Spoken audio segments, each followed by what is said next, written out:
It's 3 years since they last met in the All-Ireland semi-finals. Kerry won that but lost the final. Well, now they're hoping to reach their first decider in 3 years. Mayo, for their part, going for a third final in a row. But will it be third time lucky for either of these teams this year? That elusive Sam Maguire still out of Mayo's reach.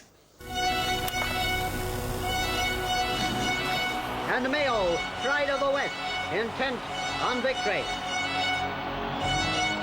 The West is certainly awake.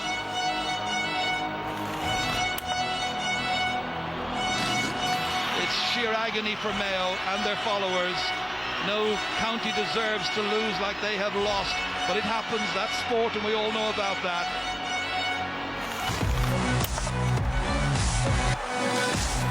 Kerry beaten. Sheer disappointment for all of the Kerry players. And Kerry have done it. They truly are the kingdom of football. It's no more than Mayo has deserved. Mayo have beaten Kerry.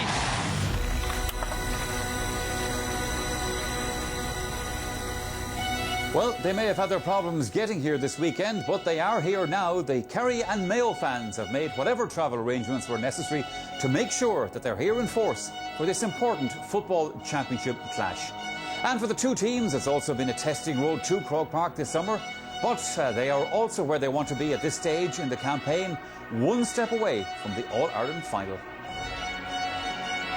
Yeah, it's a 24th championship meeting between the Kingdom and the men from Connacht. The stats lean very much in Kerry's favour, losing only 4 of those meetings. But how will this one fare out? Throw-in is at 3:30.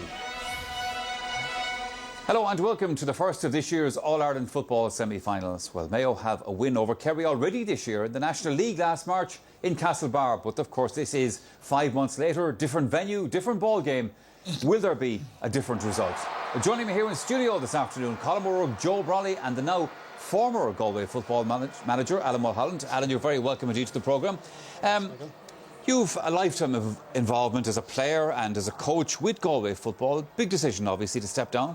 Yeah, it was, Michael. It wasn't one I made lightly, but, you know, as you mentioned, I've been kind of involved with Galway teams for a long time, under 16, minor, under 21, so whereas people might have only seen me in the last few years, it's kind of been 10 years involved there. And when I took the senior job, I'd made a commitment with the family and the work and with the county board that I do it for 3 years. So I've done the 3 years, and it's hard to step down, but I think it's the right move. All right.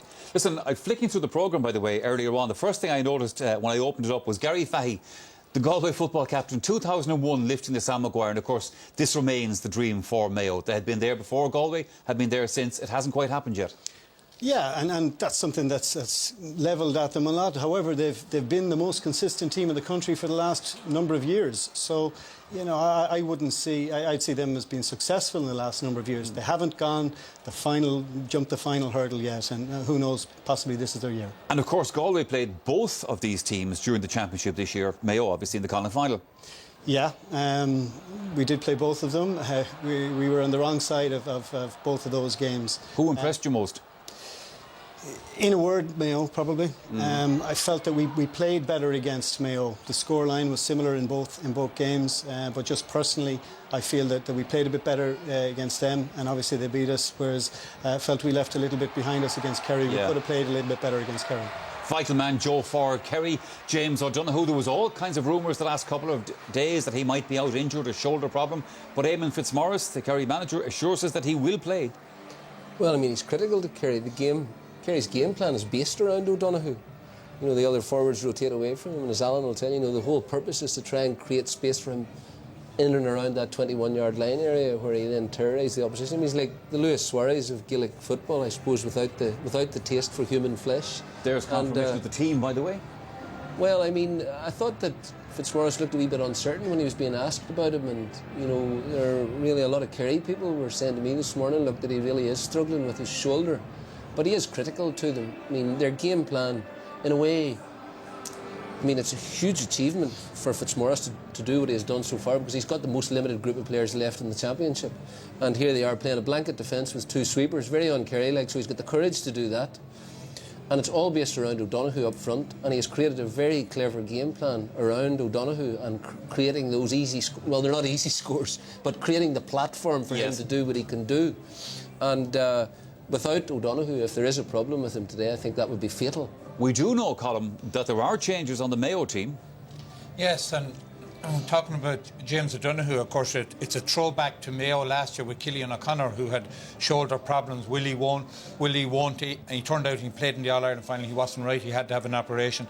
Any small injury in an All-Ireland semi-final tends to get exposed at this level, particularly in Croke Park. Like, even falling on the ground is going to be difficult. Andy Morton out of the team, Alan Freeman in. That's one of the changes. Yeah, I'd say that both sides have seemed to me to pick teams for the last 15 minutes just as much as the first 15 minutes. I think Kerry have loaded their team so that they have a whole range of subs to come on the second half. Like, they haven't started Declan O'Sullivan, who was brilliant in the two games, particularly in the Munster final.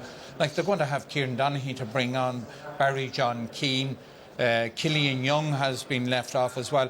Now, Mayo, I don't think, have the same panel, but Chris Parrott struggled badly in the quarter-final. I don't think... And he is the other change. Joe Gibbons coming in for him. Yeah, he's not. Jason Gibbons, he's not going to play in the back, so I don't know whether Tom Kniff might go in a corner back, and it would have a much more solid-looking full back line, where Mayo have struggled if they have Kniff, Cafferty and Higgins. I think that would be a good full back line. It will, but then, Alan, you start changing around the team. Is that a good idea? Well, I'd say that they probably knew this, prior to... We only found it out 10 minutes ago, but the Mayo guys would have known this, and obviously it does look more balanced with Jason going into midfield and Donald Vaughan going back into the half-back line. And to me, that looks a more balanced Mayo side than the one that was originally picked. Yeah, fair enough. What about the midfield battle? That's going to be fairly crucial, do you reckon? Yes, and I think Mayo kind of shaded around that. Not necessarily the two midfielders, but obviously the three half-backs, half-forwards there. Mayo have a power and a strength there in midfield that we struggle to come to terms with. When you bring out Aidan O'Shea into that midfield as well. So, that's where Kerry are going to have to try and win their ball. Obviously, if they can gain anything near parity around the middle of the field, they have the forwards to do it. All right, Alan. OK, let's pose the question to you then as to who you think will win today's game. Because you can tweet Kerry or Mayo with #SundayGame, or indeed you can visit our Facebook page and vote there, and we'll bring you the result, of course, just before throw-in. All right, Kerry are no strangers to Croke Park at this time of year. They are 36-time winners of the All-Ireland. Now, they've also lost just 2 of their last 10 semi-final matches, but they did lose out to the Dubs at this stage last year, so naturally they are aiming to go one better this time. Galway gave it everything in the second half. Kerry never lost control, and Eamon Fitzmaurice and his fellow Kerry men will be heading back here to Croke Park for an All-Ireland football semi-final. It's hard to say what's different. I suppose we're back at the same stage really as we were last year, so we definitely want to push on this year. Of course there's been changes in the squad. Colm had his injury. There's been I suppose a big onus on the younger lads stepping up, and they really have, so that's been satisfying from all our point of view. Things have come together a lot better over the last couple of weeks, since the championship, maybe since the post-Clare game, we'd say, coming into the Cork game. The league had been very long and drawn out at times, and our form was up and down. But I think the Clare game focused us, got us up to maybe championship pace, and from here on in we've been able to kind of fine-tune our little parts of our game. We were happy with the Munster final performance. Obviously, outside of the camp we weren't being given much of a chance, but we were happy with the way things were going in training. It was a game that we had targeted, so we put a lot into that game, and we were obviously delighted with the way things went on today. But again, it was only another step on the ladder. There obviously wasn't the fluidity and we'll say the flow that was attached to the Cork game present in the Galway game, but it has given us food for thought, and probably has shown up maybe certain areas that we can work on. We obviously do not fear Mayo, and I don't think they fear us, but there's definitely a shift of power behind Mayo at the moment. They've lost 2 All-Irelands, but they still got to the 2 All-Irelands, and they're really knocking on the door there. I think at this stage they'll be probably expecting to be beating us. I think that they'll be probably favourites by most people, but it's a game we're looking forward to, and I think it's a game that once we arrive and once we perform to the best level we can perform to, I think we'll be in with a great shout.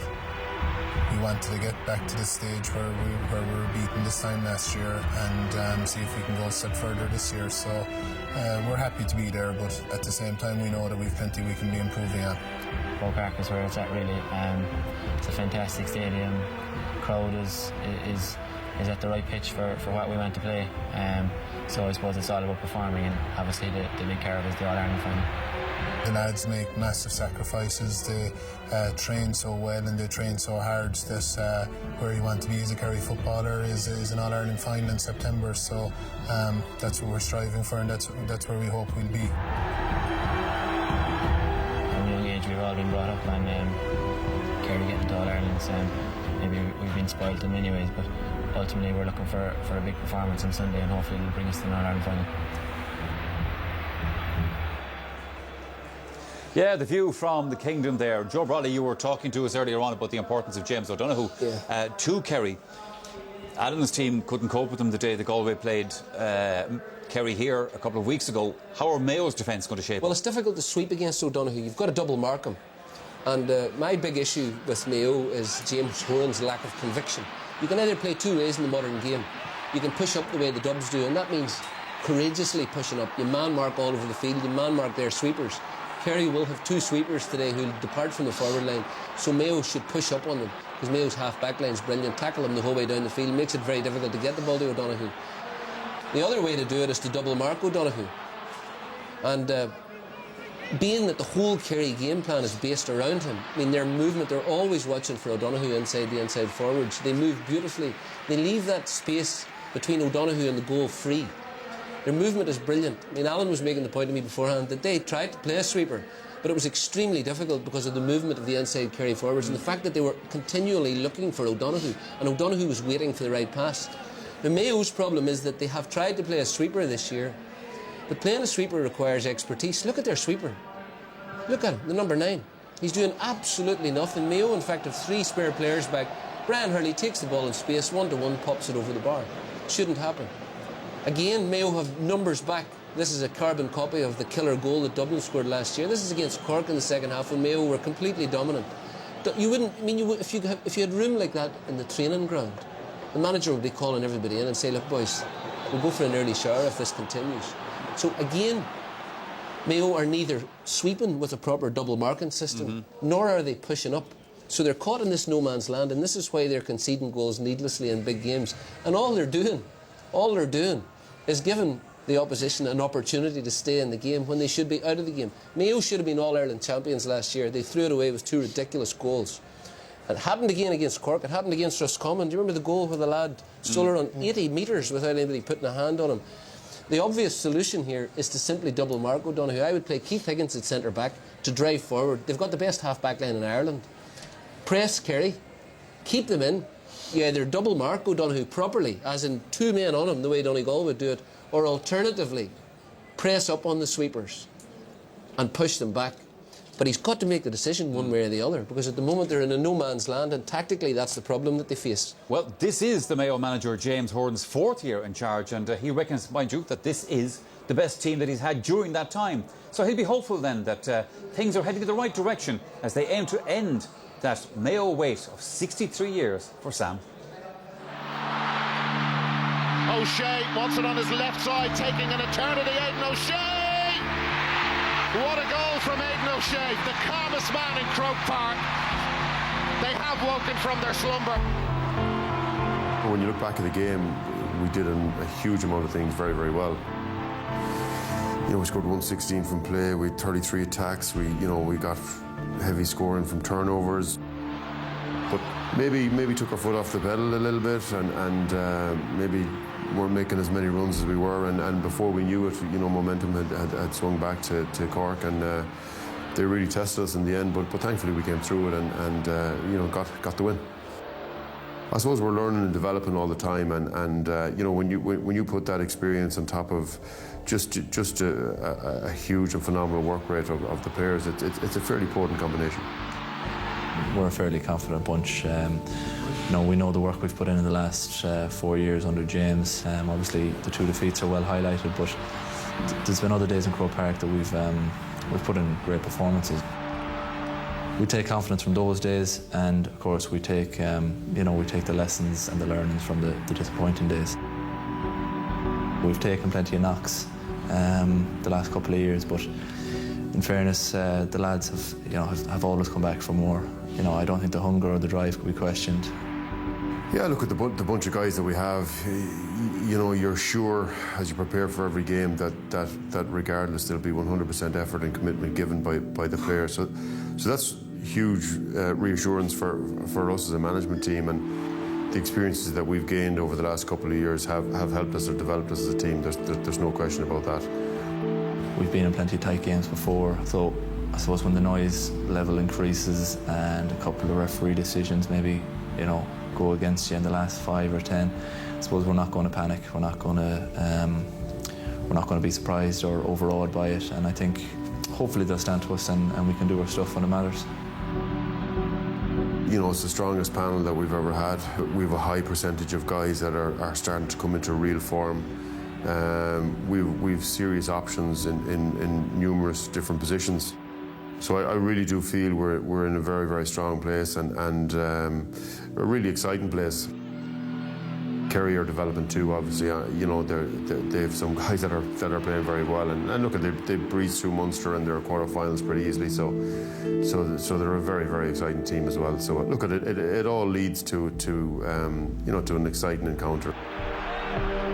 They've got players who've been there before. They've been there in Croker. They've won All Ireland. So they're not going to be overawed by the occasion, and they're going to put up a serious fight.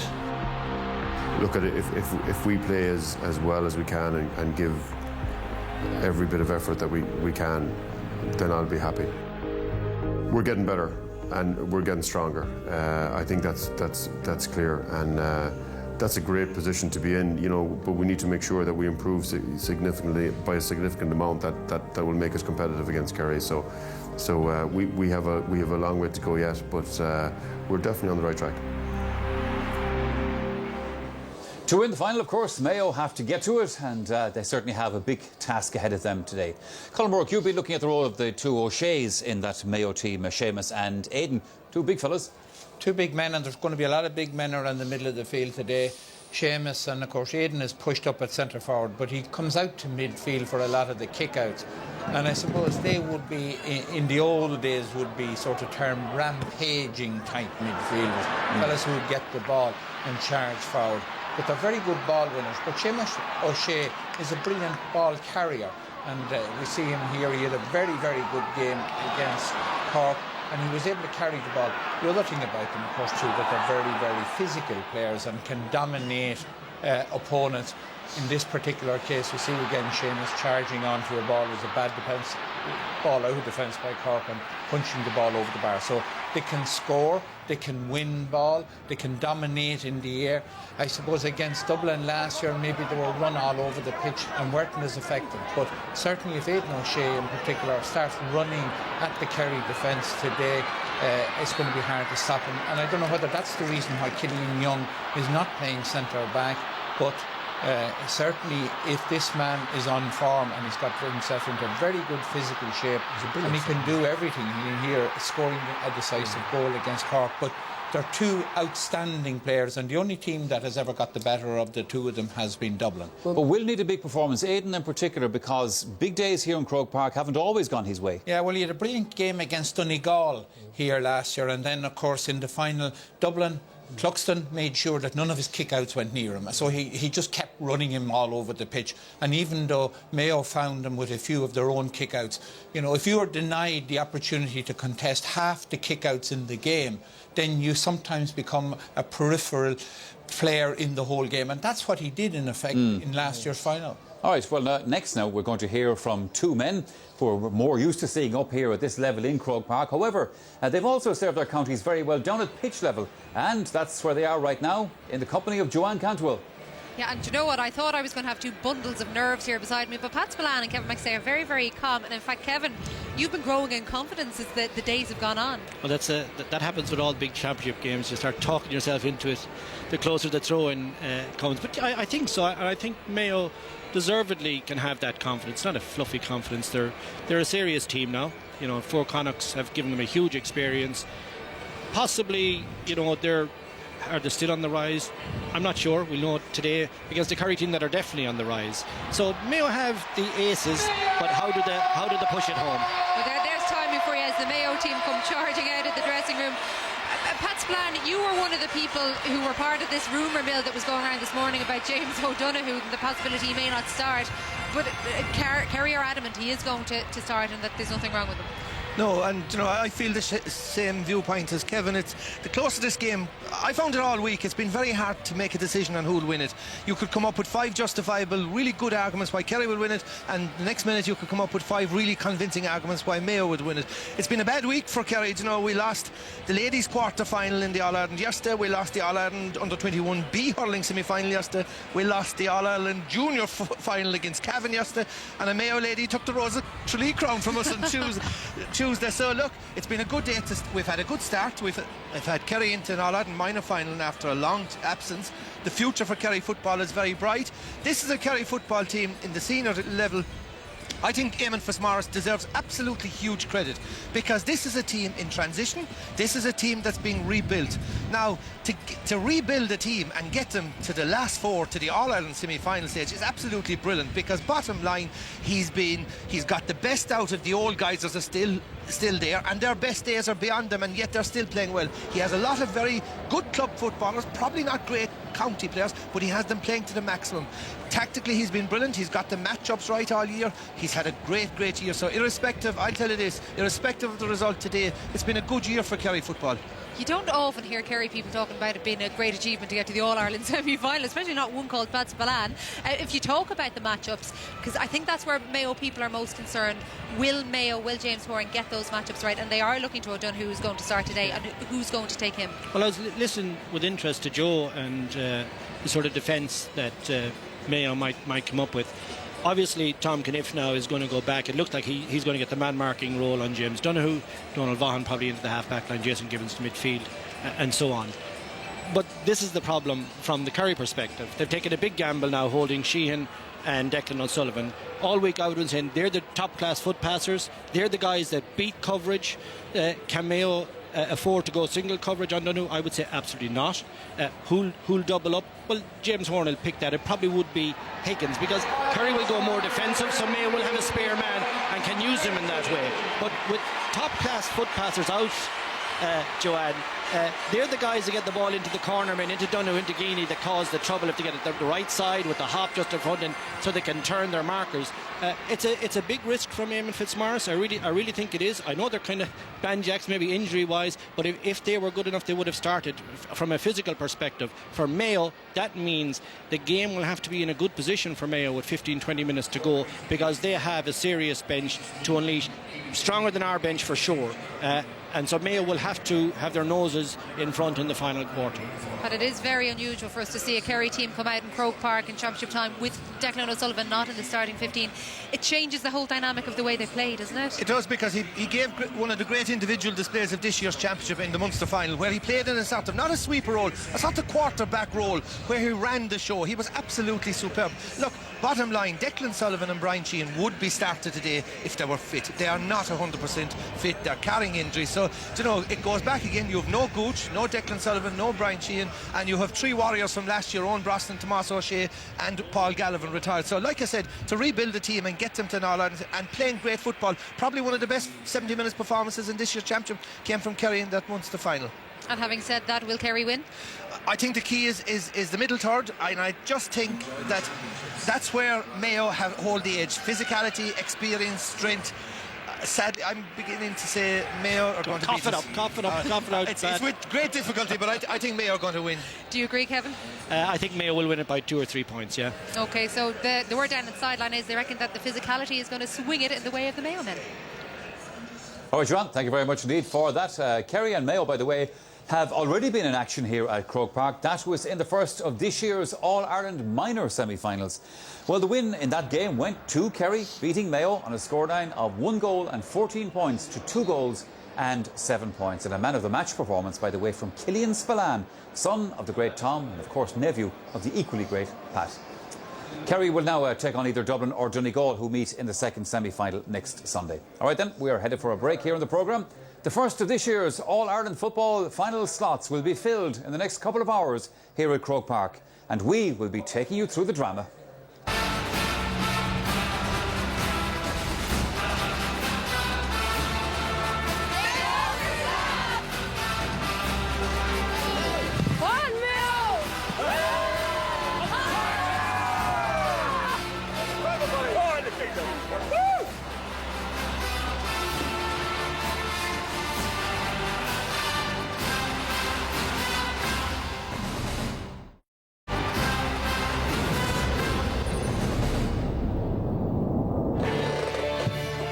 The Gaelic football form book can be a deceptive text.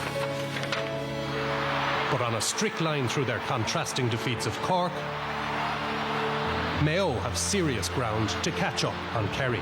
It's a resounding win for Eamon Fitzmaurice and his squad. Reluctant possessors of the Championship's most brutal catalogue of sporting woe, Yet another final defeat on Lochlas Mayo.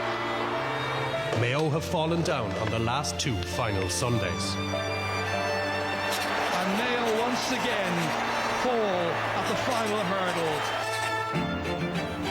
But today they'll try and file all that under ancient history and take another crack at putting their long-suffering support within sight of Sam in red and green ribbons. So, historical monsters to slay, and standing in their way, the game's ultimate critics, Kerry, who we know will savage any weakness in character or footballing dialogue that features on stage at Irish sport's biggest theatre. Just a month to go before this year's All-Ireland football final, but who will be in it? Kerry and Mayo are the first to get a chance. The throw-in is at 3:30. Now, by the way, you could be a winner here on the Sunday game today. We have a brand new car on offer in our latest competition. Details coming up a little bit later in the programme. All right then, it's time to confirm both team lineups ahead of the throw-in. So let's join Marty Morrissey and Tom Carr, and they're in the commentary box. Thank you very much, Michael. It's dull and cloudy, and certainly looking at the horizon, there's rain coming. Temperature 7 degrees, but the big talking point up here is that number 20, Darren O'Sullivan, on the Kerry substitute bench has been replaced by Alan Fitzgerald from Castle Gregory, and there are 2 changes on the Mayo team, with Jason Gibbons coming in and Alan Freeman. I'm joined by former Dublin footballer and Dublin manager Tom Carr. Tom, what do you make of those changes, particularly the Mayo changes? Yeah, I'm not so sure that Andy Moran was ever going to start this game. I think that Freeman was always penciled to come in from the very beginning. That's what I understand.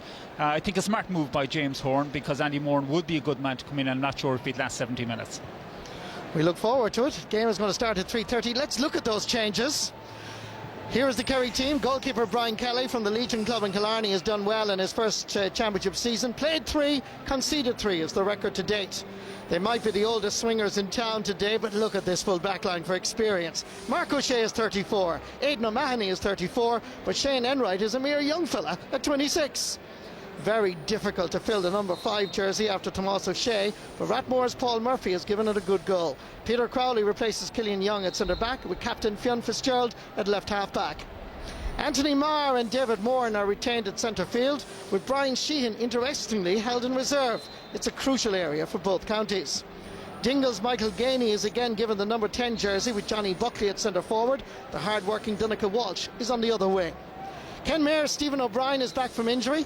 Paul Gainey is transferred to full forward, which means no place for Declan O'Sullivan, with man at the moment James O'Donoghue in the other corner. Robbie Henley has been a model of consistency between the posts for Mayo. He's a very good goalkeeper, but could face his biggest test this afternoon. Now, who will mark James O'Donoghue? Jason Gibbons is a late replacement for Chris Barrett, but he's more likely to play at centre field. Jerk Cafferty and Keith Higgins complete the line. All-star wing-back for the last 2 years, Lee Keegan is at number 5. Tom Caniff is a solid centre-back, while another all-star, Colin Boyle, is at left half-back. Donald Vaughan used to be a wing-back, but at centre field he can express himself more. Seamus O'Shea, his partner, is a top-class midfielder. Kevin McLaughlin's work rate and scoring potential makes him invaluable up front. Aidan O'Shea scored a great goal against Cork, so is again at centre forward, while Jason Doherty will always be a threat. This is the man, of course, Kerry will have to watch. Fallon Tubbers, Cillian O'Connor at top of the right. Team captain Andy Moran doesn't start. Alan Freeman gets the late call-up with Alan Dillon in the other corner. It's inclusion day, of course, here in Cork, or here in Croke Park, I should say.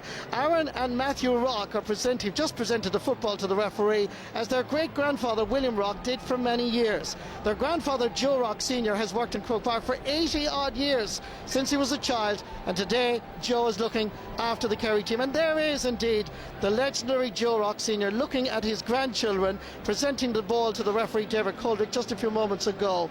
And certainly, of course, with the name Rock, they're related to Barney and Dean Rock, and it's a wonderful day for the Rock family. So let's go back to the studio here in Croke Park and Michael Lester. It is indeed, and that's a nice picture there. All right, now Alan Mulholland has picked out a couple of players to watch in today's game. Donogh Walsh and Lee Keegan for you, Alan. Yeah, I picked out Lee here first. Westport man, he's really grown into probably the best wing back in the country, I think, at the moment. Current All-Star and all that. But here we show him against us, where he's not only defending, but he's willing to join in with the attack. You can see he's up ahead of our 50-yard line, but he doesn't stop there. He sees the chance, gets inside our 21. We're kind of confused into who's going to pick him up, and next thing it's in the back of the net. But he's not just a good attacker. Obviously, first job is defence, and here against Cork, you can see him marking Paul Kerrigan. He's not interested in anything else, only marking Paul during there, and here you have Cormac Riley telling him, calm down a little bit there. Donogh Walsh is one of the veterans of the Kerry team now, probably signifies a new way that Kerry are playing, and a wing forward back here on their 50-yard line, picking up the Cork wing forward coming through here. So he's now bringing experience to that role for them. Not only is he defending, but he's doing what a good wing forward should do as well, and joining up in the attack. But because he's going so deep, you can see here we've kind of lost him a little bit. He's leaving his run till very late, joins at the end of the attack, and I think that was one of the first points Kerry got against us in the quarter-final. So two influential characters on both sides. But of course, as we often see, Colm O'Rourke, on the day it can be a performance by somebody that, I won't say you didn't expect, but somebody else who can be the difference in a big match like this. Yeah, but usually the cream always rises to the top on occasions like this, and it's the class players that we've seen time and time again. Like when Gooch came to Croke Park, he tended to have a couple of tricks, maybe even a few more than that at times. But, class on the big day, the great players are able to hold their nerve. They're mentally and physically up to the challenge. So when it comes to today, I think Joe made the point of James O'Donoghue. If James O'Donoghue doesn't perform, I can't see Kerry winning. Whereas when you look at Mayo don't have a star forward, and that's probably one of their problems they have. But they have to be more of a team as a result. They have to get great performances from a lot of players in order to win the game, and they generally are up to that. The old joke used to be about Peter Canavan, what's the difference between Peter Canavan and a black taxi? A black taxi only carries 7. And you could apply that to O'Donoghue. And one of the astonishing things about him is the easy acceptance of huge responsibility. It's on him, and he knows it's on him. And he loves it, he truly loves it. And he's so cocky, and he plays the game with a fantastic spirit, and he marauds, and he's adventurous. And the big thing about being a Kerry footballer under this Fitzmaurice regime is they play without distractions, which means that they're a limited team, but they're playing to the limit of their abilities. They're not distracted by anything, they're focusing. And I think that what he's done also is that with any team that he has taken, he has done this. The Hogan Cup winners last year, an astonishing transformation. He makes them believe, and that's a critical part of things. Colm, you were talking to me a little bit earlier on about what happened after Mayo's quarter-final match with Cork, when James Horan was very vocal about Cork and things they said and all that kind of stuff, and you felt that wasn't like him normally. No, because James Horan always comes across as a very reserved character, and sometimes I would think people might say a little bit distant, but I think in this case what he has decided, he's going to be up front now this year to show that he's sticking up for every one of the Mayo players, and maybe that was something that he didn't do in the past. I think it was a bit put on to an extent. Maybe he mightn't agree with that, but players make comments. Referees are well able to make decisions on the day. Colin, that's not right. He's always been a whinger. He whinged about Donegal beating him in the All-Ireland final. He whinged before that All-Ireland final. He's always been a whinger. No, that's absolutely wrong. James. No, it's absolutely right. And he said it on the documentary, the Donegal documentary on RTE. I wouldn't agree with that at all. Well, you don't have to agree with it or not. James Horan has been very upfront. You can make comments about other teams without it being taken as whinging about them.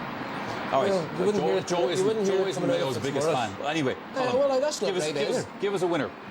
Yeah, well, I think that Kerry have the better individual talent on the bench, and therefore I think it's critical for Mayo to be in front with 15 minutes to go. But I think Mayo have grown into a sort of self-contained unit now who've put all distractions out of their mind, and I think that their overall strength will be the key factor in this thing. So Mayo for me. Joe. I think they should put Higgins at centre half back to dominate the game from there, because their half back line is terrific, and Kerry's half forwards will be in their defence. Mayo's half-back line is the best half-back line in the country. They should drive on from there. I think they should also shake it up and put Aidan O'Shea in full forward, because they need to shake things up front. The big question mark is over James Horan. He's got to make a decision. Does he double mark James O'Donoghue, or does he push up everyone on the sweepers and man mark them the way the Dubs do? I think in a way that the destiny of this game depends on Horan. I mean, if Mayo didn't win this, I would fear for Kerry if they were to get through. Alan, last word to you. Well, I think for a lot of the points even that Colin was saying there, that Mayo have a more balanced team here, and we're relying on, Kerry are relying on superstars in the full forward line. I think Mayo can afford one or two not to play well and still have put in a good team performance. So I think I'd just give it to Mayo. All right, lads, thanks for that. Now, by the way, we asked you earlier who you thought would win today's match, and you have been contacting us via Twitter and our Facebook page. Now, the final result is that 55% of you think that Mayo will win today, while 45% expect Kerry to come out on top. Tight enough.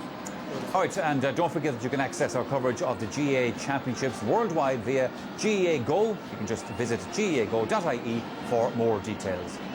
Well, that coveted All-Ireland title has been just outside Mayo's reach these past couple of years. Will the dream be still alive by close of business today? Let's rejoin Tom Carr and first, Marty Morrison. Thank you very much, Michael. If you were to go on the history trail exclusively, then there is likely to be only one winner here today. In 23 previous championship meetings, Kerry have won 17, Mayo victorious just 4 times. Furthermore, Kerry have won the last 5 championship matches, including the 2011 All-Ireland semi-final, when Kerry won by 9 points. But life in the kingdom has changed. Tomas O'Shea, Paul Galvin, Owen Brosnan, Thomas Sullivan all retired, while Colin Gooch Cooper's injury denies Kerry one of their best ever footballers. It's actually incredible to think that Mayo have only managed to beat Kerry once in championship football in the last 63 years. That was the 1996 All-Ireland semi-final when John Maughan was in charge of Mayo, and a young footballer from Ballintubber called James Horan scored a spectacular goal here at Croke Park. But history also shines a positive light on this Mayo team. They've won the Connacht title 4 years in a row, and this is their 4th successive All-Ireland semi-final. It's an impressive record, but is it fair to say, Tom Carr, that victory would be wonderful today, but defeat damaging and a major setback, particularly for Mayo? Yeah, I think it would be wonderful for Kerry, because it would mark a great climax to their year and a build-up to their season, and a great thing for Eamon Fitzmaurice. It would be very damaging for Mayo, because I personally feel, Marty, they've had their best chance to win All-Irelands over the last 2 or 3, 4 years. I'm not so sure, even if they get through today, that represents a good opportunity for them, and they may be looking at the likes of Dublin All-Ireland final. I'm not sure if they'd really want to see that again. Well, here in Croke Park we pause. It's been a sad week, of course, with the passing of former Taoiseach Albert Reynolds. We pass on our deepest sympathies to his family, friends and relations as we pause here in Croke Park for a minute's silence for a former Taoiseach. Played a crucial role in the early stages of the peace process. He passed away last Thursday. Commodore Glasgow expresses his condolences to the family and many friends of the late Mr. Reynolds.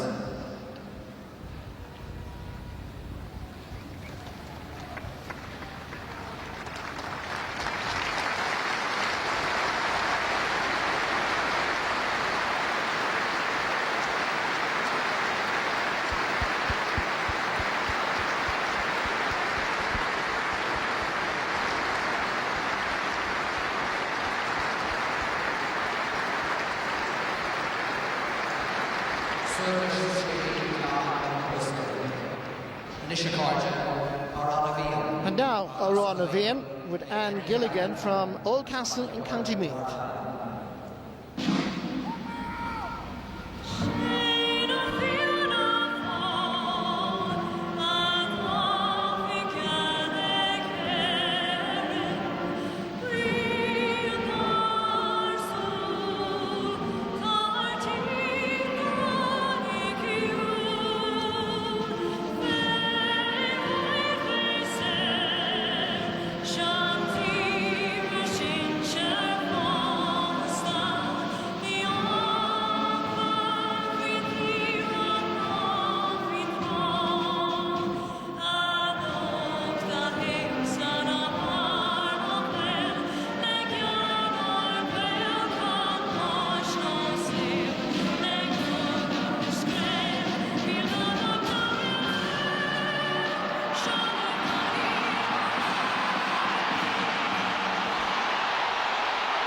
Since James Horan took over 4 years ago, they've only lost 3 championship matches, 2 of those in All-Ireland finals.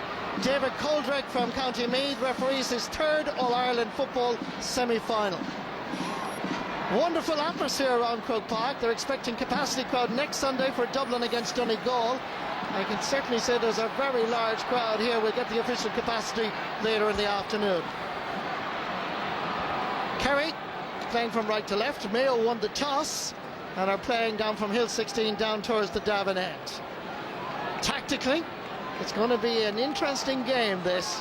Who will win the sideline battle? Eamon Fitzmaurice or James Horan? Will they indeed double mark James O'Donoghue? Will Jason Gibbons play at midfield? Who will indeed play in that full back line? Tom Carr. Yeah, I'm not sure if it's the double marking. I think it's crucial at this stage, Marty, that teams have a man that they can actually mark a man. Jason Gibbons certainly will play at midfield. James O'Donoghue will need to be marked, but whoever's marking him will need to sacrifice his game at the other end of the pitch. It's Aidan O'Shea who's going to mark him, and will they sacrifice their game? It's the first of the All-Ireland football semi-finals on. David Moran gets it in for Stephen O'Brien, and that is over the crossbar. This is a good young talent. He scored a spectacular goal in the Allianz League in Castlebar, and he's a man to watch. O'Brien is his name. He's from Kenmare. Yeah, very easily turned his man there, and that's the first big call made by Eamon Fitzmaurice. Has already paid off in the first 30 seconds of the game, and he was nearly going for goals on that one. Knockdown comes to Kevin McLaughlin. Intended pass goes astray. This is Donncha Walsh. Working hard as always. It seems to be his middle name. David Moran got the nod ahead of Brian Sheehan after playing really well in the quarter-final against Galway. James O'Donoghue, Keith Higgins, as anticipated in many quarters, has been given the task of marking him. This is Paul Gainey. Ger Cafferty just gets a little touch, puts him off his stride. Still Gainey from Dingle. Donncha Walsh is their support, still Cafferty. Ball is given in to Donncha Walsh. Lee Keegan is marking tight. Nowhere to go. Referee gave them plenty of time. It's a free. And that's the type of discipline marking. You just saw it there from Lee Keegan, and that's what Mayo are going to require here, is to be able to stand up, shadow the man, keep them out, meet him, twist and turn, and ultimately foul the ball. Aidan O'Shea. High challenge by Aidan O'Mahony. Free is quickly taken. Kevin McLaughlin goes long to Alan Freeman. Gets the first touch. Shane Enright did well, good handling. Mark O'Shea loses possession, is chipped back, has a chance. Freeman is available to his right. This is Alan Dillon, and this is over the bar. Really great score by Alan Dillon, but it was the challenging for the ball, and again it's the tackling, Marty, which was going to be so important today. Great flick back. Alan Dillon turned, wanted to go on his right, turned back on his left, kicked a great confident score.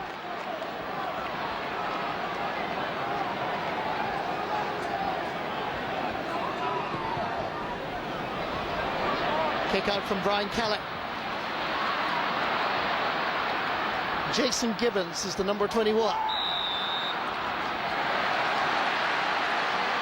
That was for a pick up straight up off the ground. There's no doubt about that. The minute he did it, I knew it. Michael Geaney just reached in and picked up the ball. The correct decision by the referee.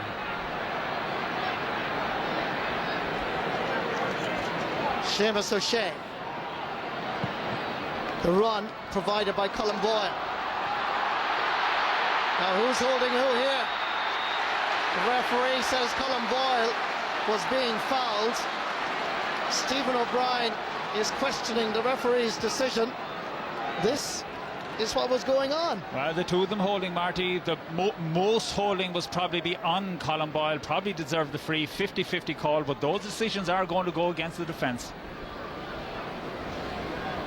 Cillian O'Connor, Young Footballer of the Year 2011, 2012.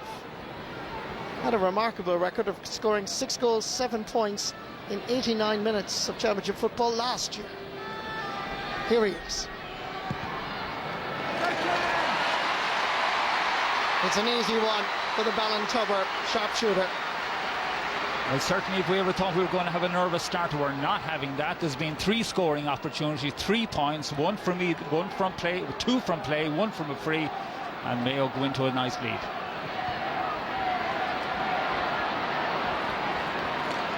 Michael Gainey.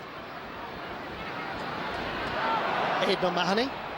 Bit of a high challenge on him as well, returning the compliment from Aidan O'Shea. Peter Crowley gives it back to O'Mahony. Michael Gainey. Showed a little bit too much of it. Was indecisive, didn't really know what to do with it. Donald Vaughan intercepts. Lee Keegan goes long. Down far is Cillian O'Connor.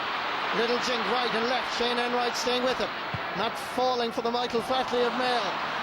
Interception by Finn Fitzgerald, and he lays it off for O'Mahony. This is David Moore. Down far is Michael Gainey. Stephen O'Brien. This is a good footballer. Pulls the brakes. Gives it for his nice effort by James O'Donoghue. And they really look sharp, O'Brien and O'Donoghue. That was a really great score from O'Donoghue. He came back to get that ball. You see the way he came back there, Marty, allowing a little bit of space and allowing himself to be able to kick it off his left foot. He's certainly not been double marked with minute, because if he was, he wouldn't have scored that one. Got an easy kick away. Crossfield ball over for Aidan O'Shea. O'Shea did really well. Jason Gibbons is available. Uses Seamus O'Shea. Long ball, Aidan O'Mahony is back there. Far is Michael Gainey. David Moran looks composed with possession. Opens up the play. Donncha Walsh. James O'Donoghue. There's only one Kerry man up front, and it's this man. Good play, Paul Gainey. Can he turn? Can he shoot? He can do both. But unfortunately, he can't score on this occasion. Really should have done better with that, but I'm just trying to see who's really marking James O'Donoghue. Keith Higgins was badly fooled by him there on the sideline, and certainly James O'Donoghue is causing a lot of problems, not just on the score sheet, but doing a lot of running and getting a lot of space to do it. But certainly very lively start, Marty, so far. Both teams really going at it, very aggressive in their offensive play, and the likes of Aidan O'Mahony, though, coming out with that ball, really looking to get forward all the time and delivering foot kicks a lot. Michael Gainey. Fionn Fitzgerald. James O'Donoghue shows well. Looked to the goalpost, just gave it a glance. Back to the captain. Pass from Fitzgerald is a poor one. Difficult for Anthony Marr to reach it. Gathered by Seamus O'Shea. Jason Gibbons. Aidan O'Shea wants it short. One man up front is Cillian O'Connor. Still Aidan O'Shea. Takes too much out of it. David Moran is there to vacuum up that loose ball. Looks around, see if anybody's available. Johnny Buckland. Anthony Marr. Sweet ball. Far as James O'Donoghue. Keith Higgins with it. O'Donoghue needs a little bit of support. Here comes the infantry in the shape and form of Donncha Walsh. Gainey. Anthony Marr behind him. Goes for the long ball over towards Paul Gainey. Second time he gathered cleanly ahead of Ger Cafferty. There's nobody in around the house. Has to go back outside to Fionn Fitzgerald, who in turn goes to David Moran. Jinks past Jason Gibbons. He's going for the score. He hits it, and he hits it beautifully. Confidence oozing out of David Moran. He had options available, but he opted to go the solo route. You won't see many scores better than that, because he jinked to his left and he kicked it with his right on the outside of his foot. He was very confident about that ball, and Mayo sitting back and allowing Kerry have those shots. Jason Doherty down for as Alan Dillon. One man up front. It's Killian O'Connor. One Kerry man, Shane Enright. Trying to get inside that cover. Still O'Connor. Difficult angle. He hits it, and it's over the bar. Despite the tenacity of Shane Enright, Killian O'Connor kept his composure and scored a wonderful point here. Yeah, and Killian O'Connor playing on his own up front at the minute, and that's the third ball he's got out on that corner. There's an obvious tactic to deliver it straight down there every time. Killian O'Connor looking to take on his man, has the physicality to hold up a man and shoot at the same time. Great score from him. Level for the third time. Just 9 minutes gone in this All-Ireland football semi-final. Aidan O'Mahony. Ger Cafferty. That's the first time he's won the ball ahead of Paul Gainey, who won the previous two. Kevin McLaughlin. Cullen Boy. Alan Freeman is making a run. There's a touch inside. It's Killian O'Connor's 1 against 1. Surely it must be a goal. It's into the side netting. The referee is not listening to the protestations by Mayo, but let's be honest, this should have been a goal. Well, won't get a better chance than that. And again, the long ball, we've talked about it. Inside, shouldn't have happened on a defence. Takes it aside. Brilliant beating of the keeper. Terrible execution of the shot. Was no free there. And if there was, he got the advantage to finish it off. He was unable to do so. It's a wide. An early talking point in the 10th minute. A golden opportunity for Killian O'Connor. Good goalkeeping, we would say, from Brian Kelly. Peter Crowley. Donegal Walsh. Plenty of Mayo defenders. Tom Kniff. Solid as a rock from Castlebar Mitchells. Kevin McLaughlin. Johnny Buckley puts the pressure on. Fouls, it's a free for Mayo. Seamus O'Shea. Jason Gibbons. Like his manager from Ballintubber. Lee Keegan. Killian O'Connor does a push, and that's a free out for Kerry. Yeah, certainly is. And again, it's that crossfield ball down into that corner. Mayo are looking for it all afternoon. They're coming out with a 50% of the time, Marty. 10 against 10. Michael Gainey. James O'Donoghue. Back to Michael Gainey. Aiming for the cousin Paul. It's a chance, and it's another shot missed. Out of 4 long balls into Paul Gainey, he's won 3 of them. Yeah, there's a lot of foot passing going on this afternoon. Good to see it. He gets inside well. Again, the defender caught in front. Badly caught in front there, Ger Cafferty. Great opportunity. I'm not sure which miss was the worst or which was the best, but there's certainly an opportunity for Kerry. 2 goal scoring opportunities. Donegal Walsh putting the pressure on. Kevin McLaughlin getting the fray.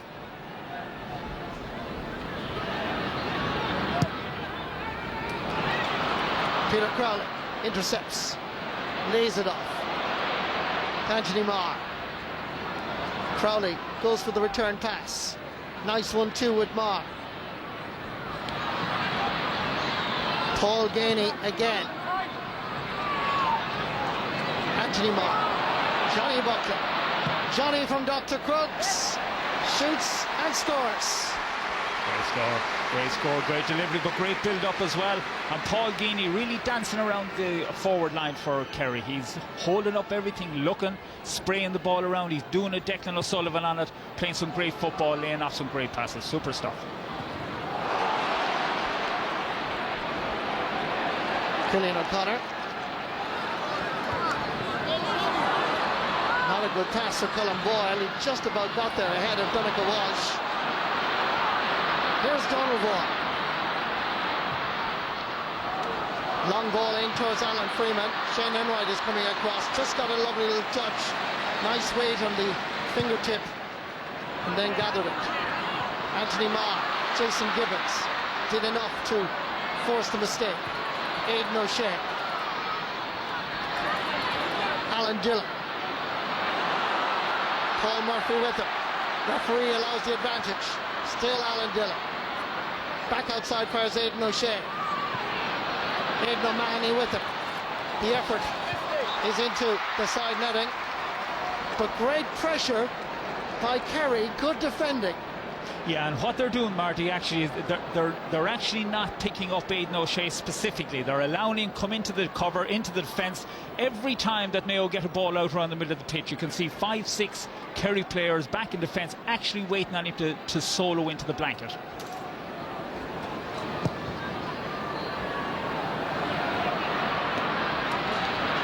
Waiting for it. Seamus O'Shea. To the brother Ed. Good ball. Alan Freeman.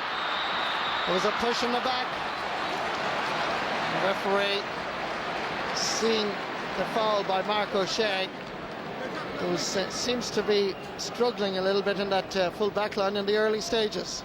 Yeah, and that's smarter play by Aidan O'Shea because he got a ball. We would have expected him to solo with it. He didn't because he knows he's going to be surrounded. Delivered a quick pass, and a lot of that being used this afternoon is the kick pass.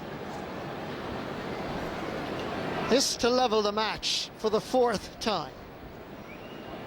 One from play, one from a free. It's his 3rd point of the game. Killian O'Connor. It certainly will be one of his easiest ones, only from about 15, 16, 20 yards, whatever it was, Marty, but confidently taken by Killian O'Connor. Very little between these two teams. Midfield is even, both forward lines are even, both defences are even. The pattern hasn't been set just yet. Possession, 55% for Kerry at the moment, just 45 for Mayo. Whoops. Michael Gainey just taking his eye off it momentarily, and he was in a very good position, I must say. Colin Boyle, fouled by Donncha Walsh.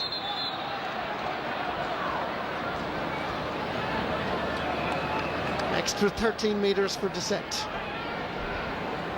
Killian O'Connor has decided to come out to have a go from outside the 45-metre line. Yeah, and I'd say he fancies his chances, Marty. He will certainly have the length on this, because if there's any small bit of a breeze that's with him behind him, he'll have the length whether he has the accuracy or not. Top scorer coming into this All-Ireland football semi-final for Mayo with 2 goals and 23 points. This one is going left and wide.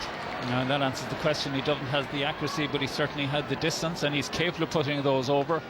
And the game maybe settled down a little bit, but I'd say, I know you give out the statistic of possession, but around the middle of the pitch it's been pretty much even in terms of breaking ball.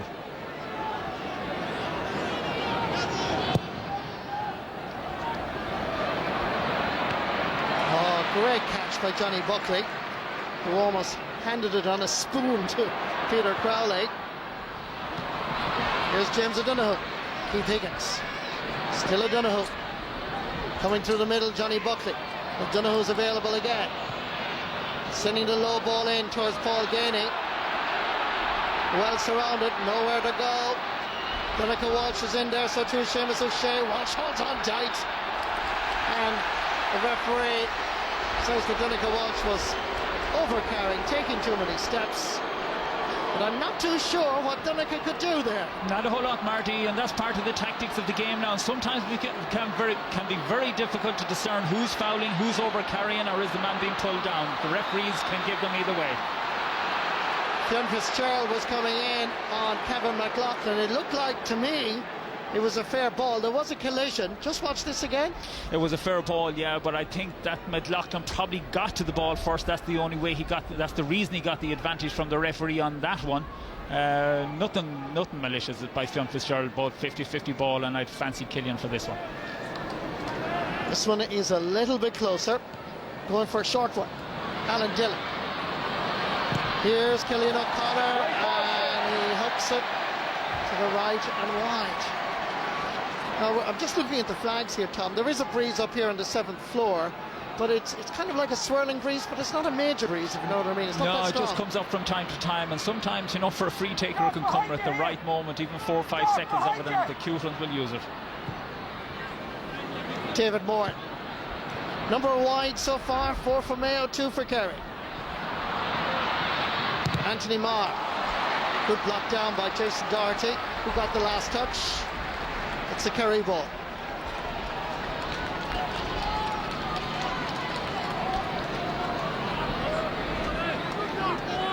James O'Donoghue thought about giving it all the way back to Peter Crowley. Diagonal ball.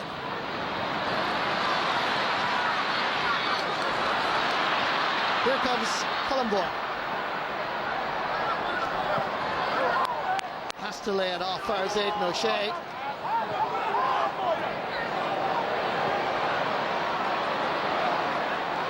Seemed to be picked off the ground by Kevin McLaughlin. He got away with it. Interception by Johnny Buckler. Now, there's only one Kerry man inside the Mayo half of the field. Now there's 2. Here's the other. James O'Donoghue. Free for Kerry. Just for a little tug there, Marty. He's ever so slight, but he's dancing all over the place. And yeah, there is only one player inside that 45-yard line for Kerry. And we talk about the likes of Donegal playing mass defences, but both of these teams are doing something similar as well. It may not look like it, but they certainly have players back behind the ball and working really hard behind that ball to counter-attack fast. Stephen O'Brien, who has been injured, he missed the quarter-final and obviously must be struggling. And coming in is Declan O'Sullivan, twice an All-Ireland winning captain. His leadership, his guile, his experience, so crucial now. Going to take this just inside the 45, Johnny Buckler. It's gone to the left and wide. Yeah, that substitution, Marty, and you know, people often wonder why it's made so quickly, and he actually had a very bright start in the first 5 or 6 minutes. He was doing exceptionally well, but when you're a manager and you're on the sideline and you can make a substitution like Declan O'Sullivan, it's an easy decision. You don't have to meander over it. You can just make it because you know what you're bringing on is good, if not better. It's a poor kick out from Rob Hennelly, but somehow Mayo recover quickly, using a bit of soccer as such to get him out of trouble. Here's Jason Doherty. Good defending. On the ground is Rathmore Paul Murphy. Donegal Walsh spraying it over towards James O'Donoghue. Keith Higgins staying with him. Still James O'Donoghue. Declan O'Sullivan takes responsibility. Not a good effort, I have to say, in the sense of there were options available, better ones. Lee Keegan.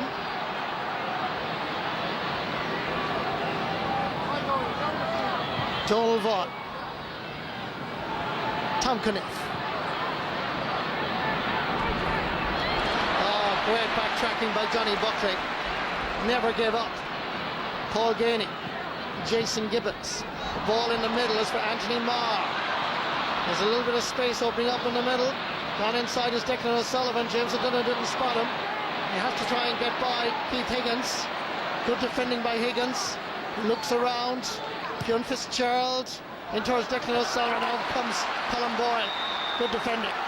And the defending for both teams has actually been very good. You mentioned earlier on up the pitch to Marty, and the reason it's good defending is that the main thing is when a forward is going for a ball with his back to it, all you want to do is get that ball away for somebody on coming back to pick it up and move it on. But it's just getting your fist in so the forward doesn't get it cleanly.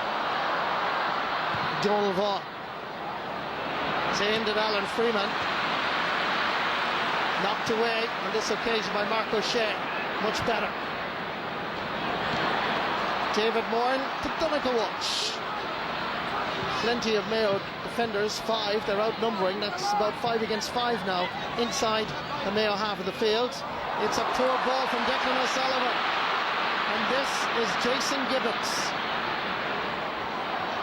Jason Doherty. Killian O'Connor is hovering, but Kerry had the situation under control. Peter Crowley. Aidan O'Mahony. Michael Gainey. He'll aim for cousin Paul again. Tom Caniff intercepts Donald Vaughan. Not a great pass from Vaughan. It's a 50-50 ball. And Peter Crowley will see it out over the sideline. And both teams making the same mistake at the minute, Marty, just taking the ball into the tackle. Two things happen. You stop up the tempo of the movement. You're not going forward. You have to turn back, and there's a danger of losing the ball. And both teams guilty of that at the minute. It's 11 minutes since Kerry scored. By the Kingdom standards, that's a long time. Donncha Walsh. Lee Keegan. This time Donncha Walsh gets the free. Quick free. Michael Gainey shows well for it. Needs support immediately outside, but it's not there. And again the referee says he was over-carrying, and it's a free out for Mayo. And the referee's been consistent on those. Once you take the ball into the tackle and men get around you, you don't release it or you don't play it, it's going to be a free against you. And one of the reasons that the Kerry offence now, the Kerry attack has come ground to a halt, is because they're not getting pace on the ball, they're not getting men coming off the shoulder. James O'Donoghue is not able to get past Keith Higgins, who's now doing a very good job on him. Getting a touch again is David Moran, who's really playing well, I have to say, in the middle of the field. So too is Johnny Buckley. Declan O'Sullivan, Donncha Walsh. He can score from here, and that's what he's done. And they're the type of little balls I'm talking about, Marty, the ones that are flicked out with a bit of space, not taking it into the tackle, moving it on, quick hands, and that's what you want to look for from your players in tight little moves like that. They have quick hands there to move the ball out to a man coming forward. Good score by Donncha Walsh. Clear push. Free for Kerry. David Moran to Aidan O'Mahony. Through the middle, Johnny Buckley. He spots a gap. He was there momentarily. They cut it out. James O'Donoghue under pressure from Aidan O'Shea. David Moran comes in and hits a fair shoulder. Another fair shoulder from Gibbons. Colin Boyle nowhere to go. He's on the ground, and there's a free for the foul for the infringement by Colin Boyle. It's a free for Kerry. Yeah, I think there's the fact that he was playing it on the ground, or certainly looked at that. He may have had an argument for a free just before it, but the referee letting the player move on here today. He's blown for very little, and we do have a stoppage here for an injury. Not sure who's down there, Marty. It's James O'Donoghue who's down, and certainly Kerry don't need him down on the ground, and seems to be breathing very heavily or holding his shoulder or chest. Well, I am aware of the fact that he has a recurring shoulder problem. I know he was strapped up heavily about 2 weeks ago, and you can see the shoulder is again the problem there, just a little boot there in his chest. But I think it's more his chest as I look at the replay than the shoulder. He certainly felt the pain. Yeah, and the doubt about him, Marty, was the shoulder. So if he took a belt on the shoulder, that would be a serious issue for Kerry. But yeah, you're right, I think it was on the chest of the throat. He's okay again and mad to go.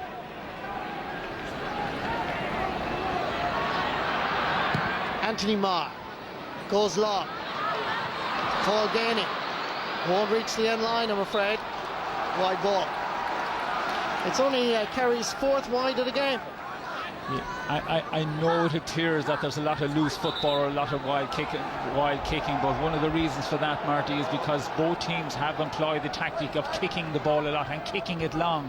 There's very few short passes, and the hand passing is cut down to a fair degree. They're looking to deliver that ball very long.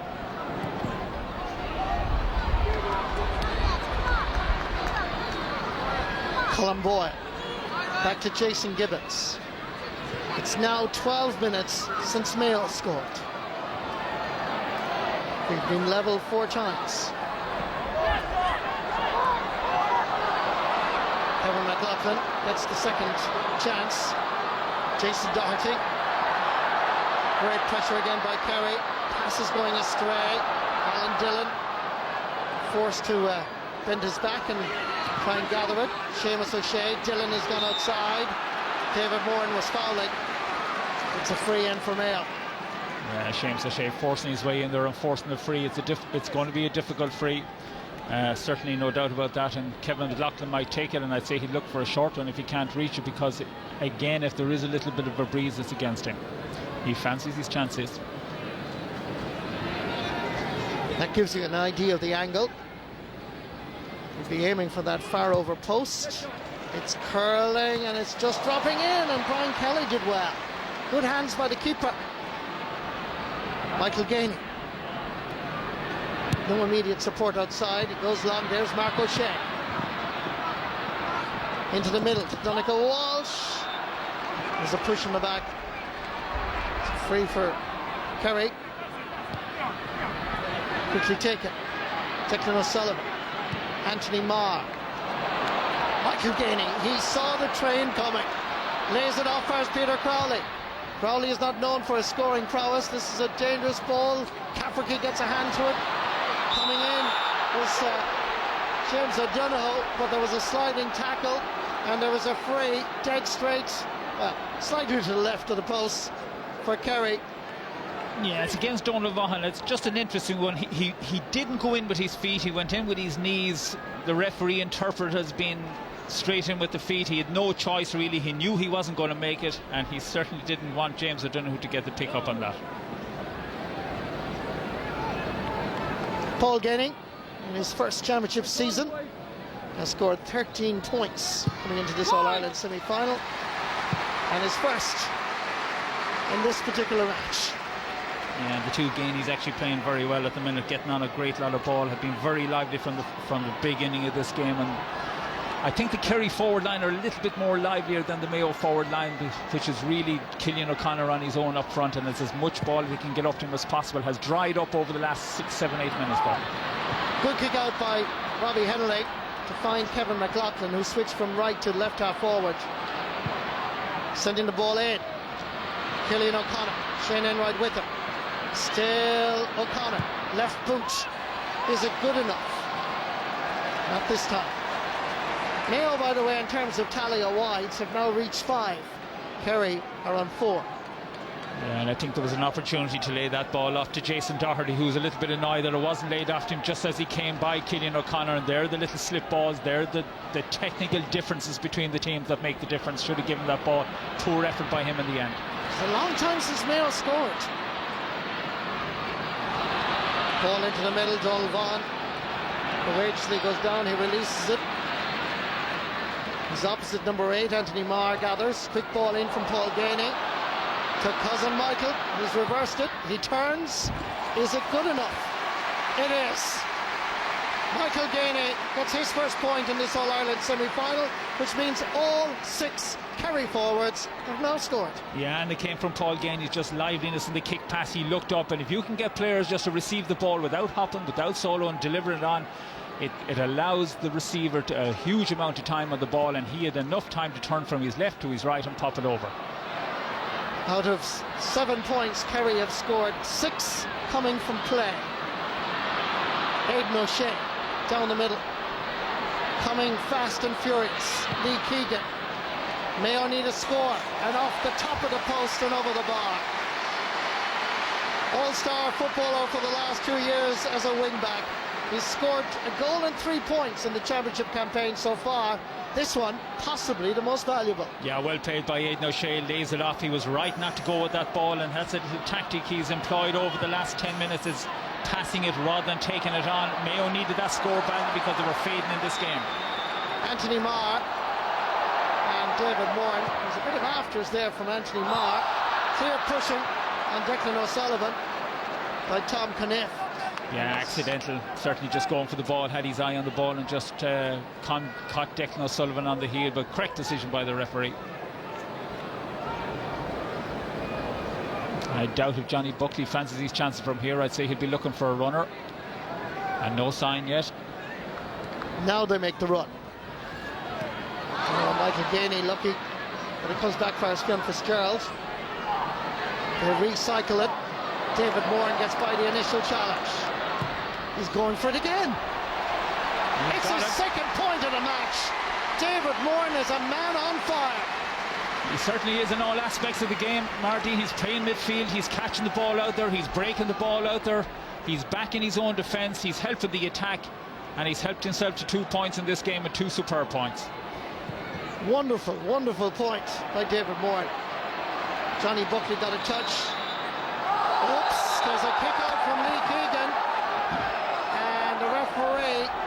If he saw what we saw, Lee Keegan is in trouble. He did see it, Marty.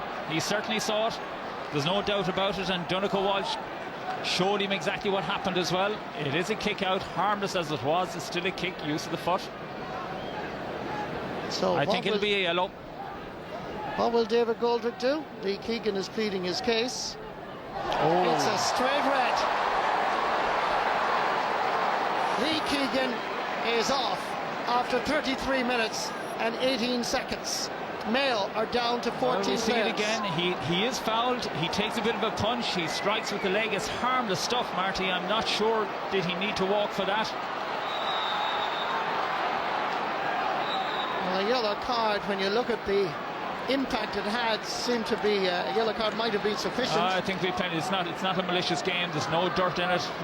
There hasn't been any tempers in it whatsoever. Not sure was that required or needed. So Mayo down to 14. Joel Vaughan. Kerry there in numbers. Jason Gibbons. Linesman has his flag up. We're coming to the test of character for Mayo, Marty. This is it. This is the fulcrum of the game. This is a crucial juncture for Mayo now. Can they step up, respond? Can they put a few scores on the board? Can they get within touch and distance of this Kerry team by half-time and regroup again? Shane Enright. Donncha Walsh. Michael Gainey. Going back to Aidan O'Mahony.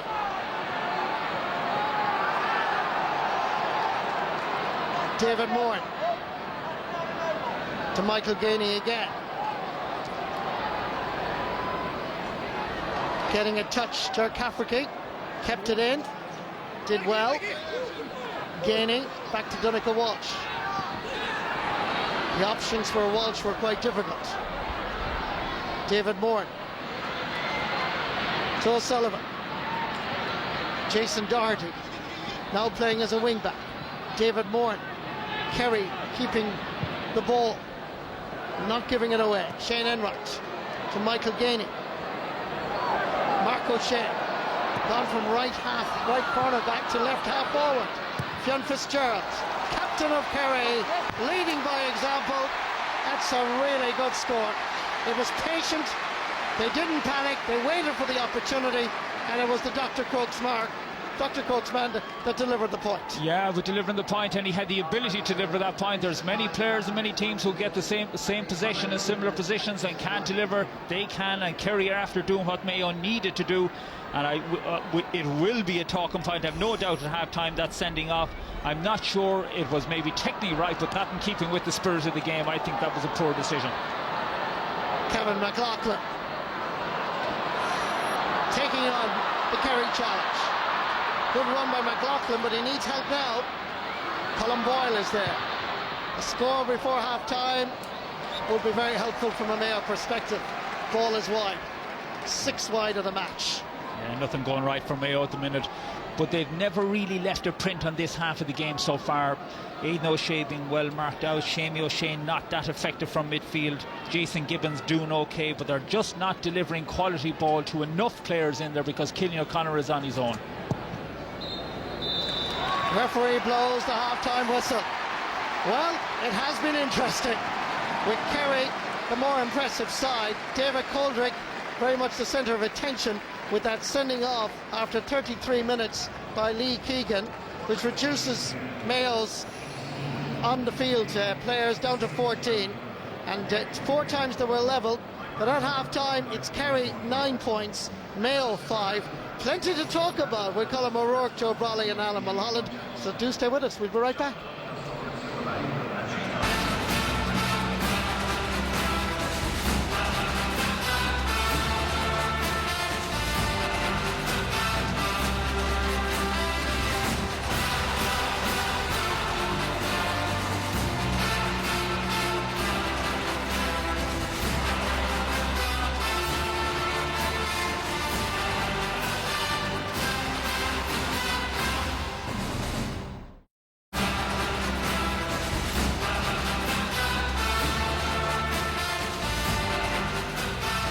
First of this year's All-Ireland football semi-finals has reached the halfway stage. Kerry leading Mayo by 9 points to 5.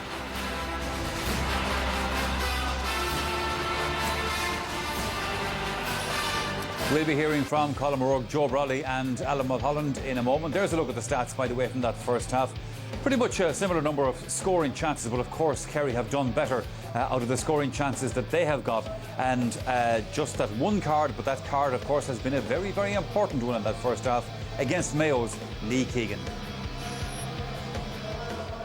All right, let's see what the lads think about all that. Alan Mulholland, what's your view of that first 35 minutes? You would have to say, I guess, advantage very much Kerry from every point of view. Well, it is at the very end. You know, I thought it was fascinating the way both teams set up. I think they're both fearful of conceding goals. The only chance, ironically, came to Mayo with Cillian O'Connor, but with both teams playing a sweeper there. But it was turning out to be a fascinating encounter, but the sending off has really changed it, and looks like Kerry have got the upper hand here. The sending off has changed the column. We're going to have a look at that, and while we're looking at this thing, let's just define this rule as well, by the way, because obviously David Coldrick was coming for some debate out of this. The rule will say to you that a red card is to strike or to attempt to strike an opponent with the arm, elbow, hand or knee, or in fact to kick or attempt to kick an opponent with minimal force. So that covers just about everything, and it is a red card. Covers a multitude, and it means that the referee was quite entitled to send him off, but I think we see that it's a sort of a petulant kick out. It's quite harmless, and I don't think I suppose you could put that down as attempting to kick. I think it was a harmless sort of thing, and in the spirit of the game, like, there wasn't a bad belt in the whole game. Now the referee might say that has nothing to do with it, but he was frustrated by Johnny Buckley battering at him after he had got his free. It was very wrong on Keegan's part, but we can see that it's barely visible. I think the referee should have been given a yellow card there. But you know, it summed up Mayo's frustration really with the first half. They were carrying the ball into contact, they were losing it, they were kicking the ball away. I think it summed up really the way that the game was going for them. Joe, fair card or otherwise? I just think I think it's an awful card, but it's a shocking setup by Mayo. I mean, they've withdrawn their whole half-forward line. I mean, James O'Donoghue's not that good. I mean, you know, they've got one sweeper, that's enough. They've brought their whole half-forward line into their defence. So Kerry's half-backs are able to stay in position. You know, Kerry don't even need their sweepers. So Kerry's half-backs are staying in position. You watch that almost the whole Mayo team is back in the defence. I'm not exactly sure why that is. They've got no attack-defence balance. They're playing with fear of Kerry. And the net effect of that is that the two Mayo forwards who are left in are being left totally isolated, and it's dead easy for the Kerry halfbacks just to drop in and mop them up, which is why Mayo are sitting with 5 points at half-time. I mean, a team that also drives forward normally from half-back and whose most important line is their half-back line, has not driven forward at all. This is the game that Kerry want Mayo to play. I mean, Kerry are better at it. And it seems to me astounding that Mayo are playing in this way. And as things stand, the outcome is inevitable. I mean, Mayo are losing morale as the game's sending going off on. is going to have to change all this plan now, or will it? It will change it, because what Mayo have to do now is go 6 and 6 at the back and push up. But like, that policy of containment was fine. There was a fear and they won a lot of ball. But Mayo seemed to be either unwilling or unable to push up at pace. Normally, Kevin McLaughlin and Jason Doherty are good players to score. They were never within range of scoring. Lee Keegan, Colin Boyle, Donald Vaughan, again, those players had to push on, but they all stayed back. It seemed as if they were dead in their boots on the field. Nor is there, and a cardinal principle, nor is there any pressure being put on the Kerry kick-out. So Kerry are able to build. Their half-back line's free, so they're able to pick out the passes. Now, James O'Donoghue has been tied up, but the problem is the game's being played completely on Kerry's terms now. And I mean, James Warren's decision to bring his half-forward line into the defence is an extraordinary one in the circumstances. Alan, both sides had goal chances in that first half. The best, I reckoned, was the Mayo goal chance, and they may need this now. Yeah, it looks like they will now. I wouldn't be as critical as the two boys of Mayo's setup. I think they were trying to get to half-time without Kerry scoring a goal. You know, without, I suppose, if they converted this... Why should they be afraid of Kerry, Alan? Well, these boys are talking about winning in All-Ireland. They're in the third year in the row. They want to get into the second half, and they want to have a chance still, and they want to stop James O'Donoghue. Should he have stopped Kerry? Wanted to well, in hindsight, he should have. But you know, Brian Kelly made himself very big. I think he did a great job in goal there. No, I wouldn't agree. I don't think he was fouled. I think he was right to try and take it around Brian Kelly. but he possibly should have been able to finish it off. The point is that Kerry should be playing like that. It was Kerry who were going out to get to half-time, to keep things secure, to keep things tight, and to be in a winning position. I mean, Mayo shouldn't be going out and doing that. They're supposed to go out and play with authority. These boys are talking about winning all Ireland this last 2 years. Why are Mayo supposed to go out and play with authority and Kerry not supposed to go out and play with authority? I think Kerry are the underdog. Kerry were coming to contain and to get the half-time, do all the things you're doing. But they're coming with this reputation of the fantastic full forward line. I think the point, Mayo set up with defensive style. That's fine. Far too defensive. It's extremism. They broke out a defence at pace, which they didn't do for most of the first half. And Kerry have kicked the ball much better and looked a much classier team. All right, lads, we'll have the second half of Kerry versus Mayo after the break. But first here on the programme, it is competition time. How do you fancy winning a new car? I know I would. Here's how to enter. We've teamed up with Opel Ireland, official car partner of the GAA and GPA and proud sponsor of the All-Star Awards, to give you the chance to win a brand new German Opel Astra worth over €20,000. Plus, there's €1,000 spending money too. For your chance to win the lot, answer this. Which of these is the current manager of the Donegal senior football team? Mickey Hart, Jim McGuinness, James Horan. To enter, call 1516 71 71 74 or text the word football followed by your answer and name to 57001. Viewers in the north can also text to 57001 or call the number on screen. You must be over 18 to enter. Lines will close at midday on Monday, September 1st. Full details are on rte.ie/competitions, where the lucky winner will also be revealed.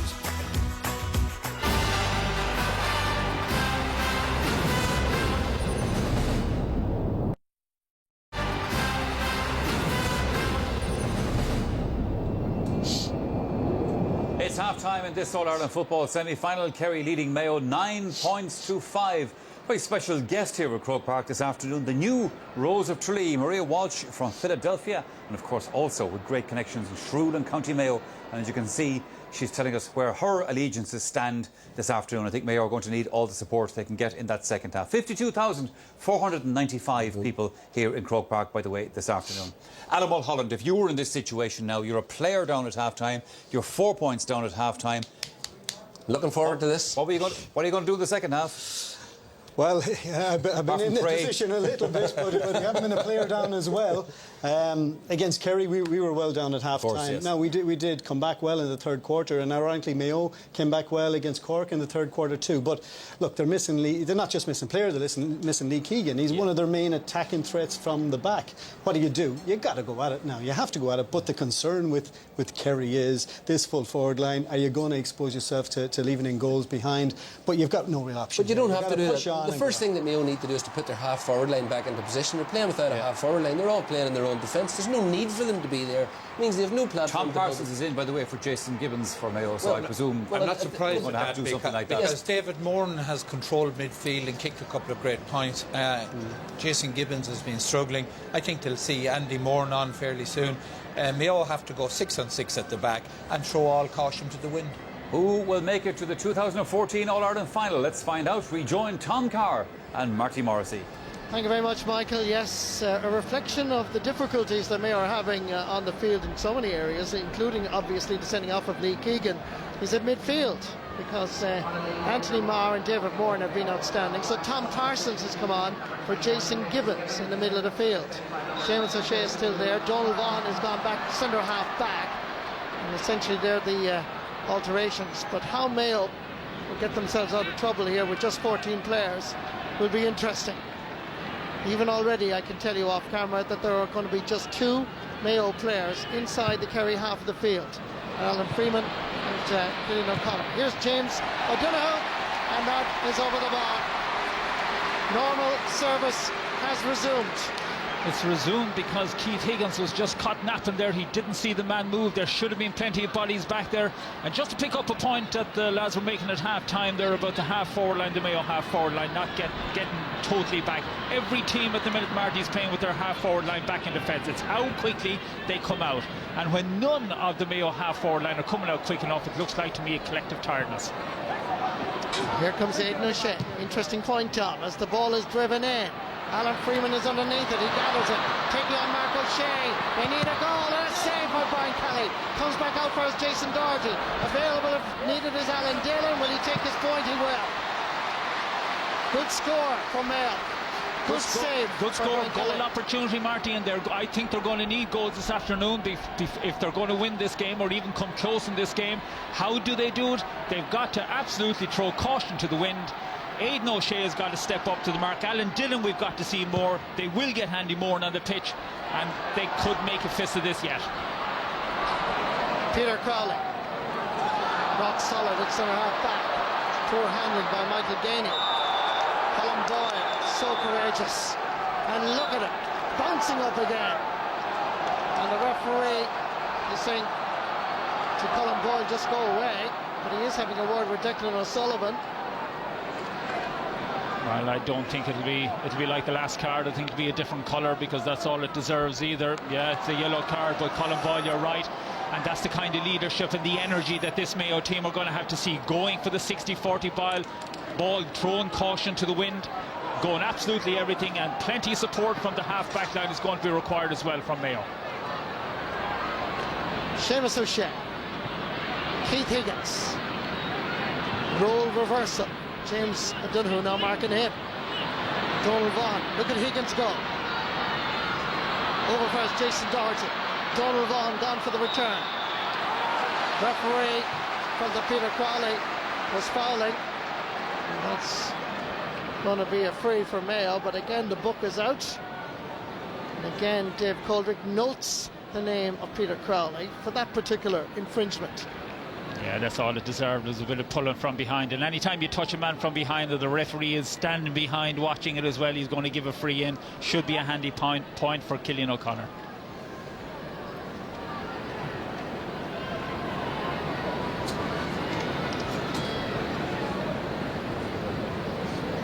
He's already scored 3 times in this semi-final. It's hit with conviction and indeed with accuracy. And the other aspect of the game, Marty, when you're a man down, is crucial to mark up every kick out, is not to allow Kerry start off as they're doing now. You need the ball to be kicked 50-50 so you can win it and at least be in the possession. Aidan O'Mahony. John Fitzgerald. Paul Murphy. To Shane Enright. Michael Gainey. David Moore. Orchestrating affairs in the middle of the field. Kevin McLaughlin, Donegal Walsh, holding on for dear life. It's going to be a throw ball. And Donegal Walsh wondering why he's not getting the free, and I'm wondering a little bit myself why he's not getting the free. He was actually in possession. You can't reach in and pull the ball out of a man's hand. He was being held down on the ground, but the referee thinks otherwise. Just getting a touch was Anthony Marr. Comes back for us, James O'Donoghue. Whoops. This is for Paul Gainey. Donald Vaughan has gone back. So too is Ger Cafferty. Ball is laid back, and that is gone over the crossbar. It's Paul Murphy. Scored a goal against Clare in Cusack Park in Ennis. He now has 1-1 in his championship journey. The kick out is quickly taken. It's 3 against 1 here. Tom Parsons is held free for Mayo. Quickly taken. Playing with far more energy, far more fire in their bellies. Here is Kevin McLaughlin. Little jig to the right and left. It's still McLaughlin. He needs to get rid of it now. This is Alan Dillon trying to get inside the Kerry cover. Their championship life surviving just about. All to be decided over the next half an hour. And Mayo certainly answering that call of getting forward, and that's more like the play from Kevin McLaughlin. Jason Doherty needs to kick in there as well, and Dillon needs to go with the Kerry defence. They haven't actually gone at the Kerry defence for the first half. They're beginning to do it now. They're asking the questions, and Kerry, we don't know have they the answers yet. 4 points between the teams at the break. 4 points right now. That's about to change. Cillian O'Connor with his 5th point of the game and his 4th from a free. And again, Mayo have to mark up this kick out. They may take the risk, the chance in going forward and making them kick that ball 50-50 and coming up with it in the middle of the park. That's exactly what they had to do this time, and as a result, Mayo get the free on the initiative. There's a wonderful buzz, atmosphere around Croke Park. The Mayo fans getting behind their team. They know that their survival in the championship is looking a little bit perilous at the moment. Here's Aidan O'Shea, scored a goal against Cork. Can he do the same against Kerry? 3 Kerry men around him. Indeed, his mother and father is from Kerry as well in Gilorgan. So they're all represented. Comes back first, Colin Boyle. Can he do something from here? He hits, he scores. Fantastic. Spirit, passion, pride. It's all coming from the soul of County Mayo. And this is what Mayo need to do, Martin. They need to go at it. They need to go at the game. Colin Boyle, we saw him 5 minutes ago going down on a ball, getting up, punching the air after simply winning a ball. He goes through with no doubt in his mind. He kicked it with utter confidence, and again it needs to be a 50-50 kick out, and Mayo to come up with possession. And Mayo are winning and forcing Kerry into those long kick-outs and winning every one of them. It's Mayo with 14 players, in case you've just joined us and you don't realise it. Jason Doherty, back out for Alan Dillon, who calls. Duly delivered. Coming back to Colin Boyle. Drives it in long, but it's too long. And out over the end line and wide. Possession like that is crucial, that you don't give it away. They should have held on to that ball. And the big thing, Marty, is when you're down a man, is the worst part to be down a man is when you're defending. But when you have the ball, it really doesn't matter, because you're in possession and there's loads of support for it. So it's crucial every time that Mayo make Kerry kick the ball out to the middle of the park, because they do have the armoury out there to come up with it. They're winning all the breaking balls at the minute, have won the last 3. Change in the Kerry team, as you see. Michael Gainey is off. Brian Sheehan is in. He was a surprise omission, but when you see Anthony Moore and David Moore, the way they played in the first half, you can see why Eamon Fitzmaurice went for that combination. And probably will end up with a stronger team than he started. And that seems to be the motivation for so many teams, particularly Jim Gavin here in Dublin. Meanwhile, Dublin Donegal wait in the wings next Sunday. Kerry and Mayo have it all to play for right now. Donegal Walsh. James O'Donoghue. Keith Higgins gone back to market. O'Donoghue jumping left and right. Needs a bit of support. Available in the middle is Donegal Walsh. Andy Moran warming up along the sideline. Comes back out first, David Moran. Getting by that initial challenge. Shooting this time, but it's well wide. Yeah, great defending by Gerard Cafferty. The whole idea is to stay goal side of your man. Keith Higgins staying goal side of James O'Donoghue has done very well from the first 5 minutes of this game, has just stayed goal side. Make him stand up, make him have to kick the ball outside the man. Johnny Buckley to David Moran. Look at the scoring chances, 11 out of 16 for Kerry, 9 out of 18 for Mayo. Lovely pick-up by Paul Gainey. Gerard Cafferty with him, and Cafferty wins the 50-50. Good defending by the number 3 from Ballina, Stephen Ice. This is more like it, Mayo. Here comes Aidan O'Shea. Brian Sheehan challenging, fouling. Free to Mayo. And the 52,495. Well, they're certainly getting their money's worth. Much better this second half. Kerry struggling to find their rhythm. Kevin McLaughlin. Good block down. Comes again to McLaughlin. Knocked away. Superb defending by Kerry. This is Anthony Moore. Double tracked down by Killian O'Connor. Alan Dillon. He scored twice. It's dropping. Over the crossbar. Mayo have found their rhythm. Marty, technically a brilliant score, inspirational. It's more than a score for Mayo at the minute. It puts them within striking distance again. Make them kick it out to the middle of the park, come up with possession. They can't do it, but they're working awful hard, fighting for every scrap. It's a game. 4 points at half-time, 1 point now. Aidan O'Mahony dispossessed. Alan Dillon. We've seen it at club and county. When you're 14 players and your gander is up, as they say, you come back and you score points that are truly magnificent. Kelly and O'Connor with his 6th point of the game and his 2nd from play. And he's doing today what James O'Donoghue did the last day. It's a one-man show in terms of scoring. He was on his own in the first half up in the forward line. He's not now because Mayo have decided to push up. They're doing what we talked about at half-time. They're so in this game, and they really have the tempo. The momentum is with Mayo. And look who's waiting. Captain Andy Moore. Aidan O'Shea in slumberland in the first half, wide awake in the second. The dominance enjoyed by Anthony Marr and David Moran has now been fragmented. It's Alan Freeman getting the ball in. It's loose and available. Paul Murphy goes down to gather it.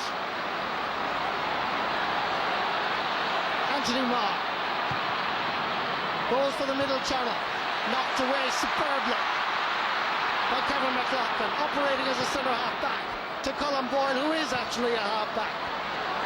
Alan Dillon, scorer 3 points, tries to get away from Paul Murphy. Still Dillon giving it back. There's Donald Vaughan, Jason Doherty giving it long up towards Cillian O'Connor. Declan O'Sullivan is there. O'Connor puts in the challenge. O'Sullivan is fouled, and it's a free out for Kerry. Both teams fighting so hard for possession, fighting so hard for control of the game, fighting so hard to get their supporters on side, because both sets are just waiting for their team to go ahead, waiting for their team to take the initiative. Mayo have done it so far. Andy Moore will come on. Mayo are strengthening up, Marty. Well, here he is. Andy Moore is on, Alan Freeman is off. There's certainly a buzz around Croke Park when it was announced that Andy Moore wasn't starting. But this was a tactical plan by James Horan, and Andy Moore will be disappointed he didn't start, but he now has a chance to play what could turn out to be a historic match for Mayo if they can win this with 14 players. Declan O'Sullivan shoving away the challenge of Tom Caniff. Donncha Walsh into space to open out the Mayo defence. James O'Donoghue, Keith Higgins. O'Donoghue again, floating it into the middle. Here comes the overlap, here comes the shot. It's Donncha Walsh. It's his 2nd point of the game. That's the thing about Kerry. They can produce a little bit of brilliance from nothing. James O'Donoghue being marked all afternoon superbly, just flicks the ball, great oncoming position. Picking up a great position, Donncha Walsh, just off the shoulder like that. Did think about going for goal, but knew a point was sufficient. And you saw who's warming up along the sideline. Kieran Donaghy. Remember, in case you've just joined us, but I'm sure you've been with us all afternoon, Mayo are playing with 14 players. You wouldn't think it, would you? Andy Moore into the middle, getting away from the challenge. Jason Doherty, can he score? Yes, he can. It's his first point in this All-Ireland football semi-final, and the sides are level for the 6th time. And you have to look at that score again. See the way he was spun. He never looked at the goal once. He knew exactly what it was, and that's the true mark of a quality player.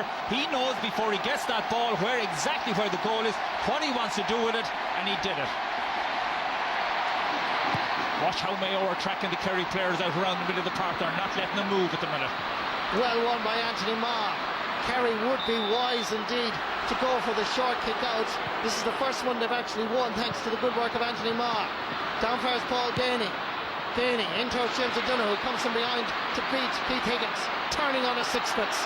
It's James O'Donoghue. Look, goes unmarked. Donncha Walsh. Oh my God. Here comes Donald Vaughan, coming away with it. Tom Caniff. We had an interesting tactical game in the first half. Now it's all passion, heart stop. Can Mayo get into yet another All-Ireland final? Their 3rd in a row. They looked as if their goose was cooked at half-time. Ball inside for Kevin McLaughlin. Gathering it cleanly is Mark O'Shea. Donncha Walsh looking around. Nobody coming in to challenge. 2 against 2 up front. It's a long ball. James O'Donoghue, Keith Higgins.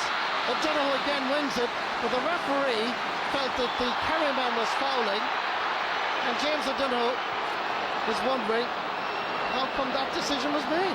Yeah, I think it was made for a little nudge, and I see Kevin McLaughlin has gone down twice, Marty, just looking at him, getting a little bit of a medical assistance. He's in a bit of trouble. He's looking to the sideline. He's had a great second half so far. I think that's a correct decision. Yeah. Keith Higgins loses possession and the ball comes to this man. James O'Donoghue, he's going quick. Oh, my word. Over the crossbar, and all of 52,495 jump to their feet, and then we all sit down.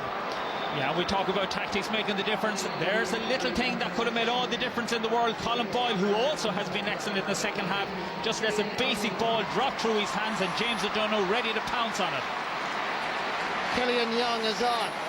Aidan O'Mahony is off. He's given his all in the first half. 34-year-old has given so much service to Kerry, but now they need young fresh legs as Mayo step up the gear from second to third to fourth gear.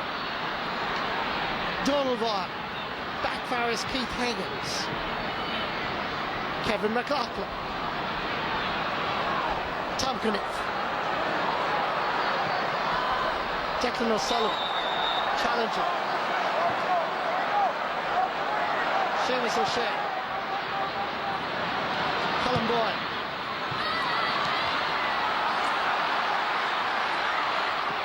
Jason Doherty, Killian Young. Young is fouled, free for Kerry. Johnny Buckley. Challenges from Killian O'Connor. Still Johnny Buckley. Not too sure he knows where he's going. Gives it back into the centre. Declan O'Sullivan.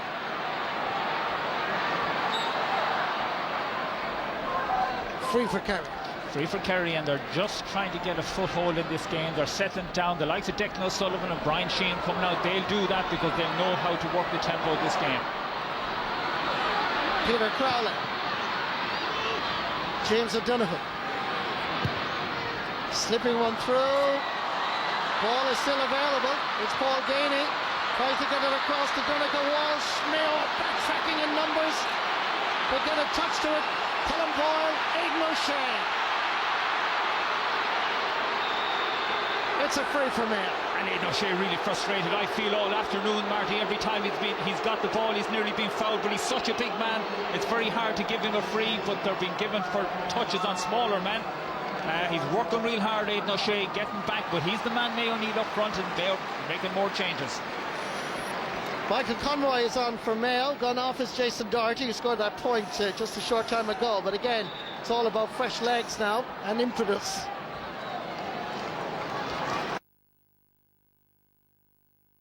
Part in this game, it's really about, like you say, passion, energy. Who wants it is down to the hunger of who wants to be in an All-Ireland final.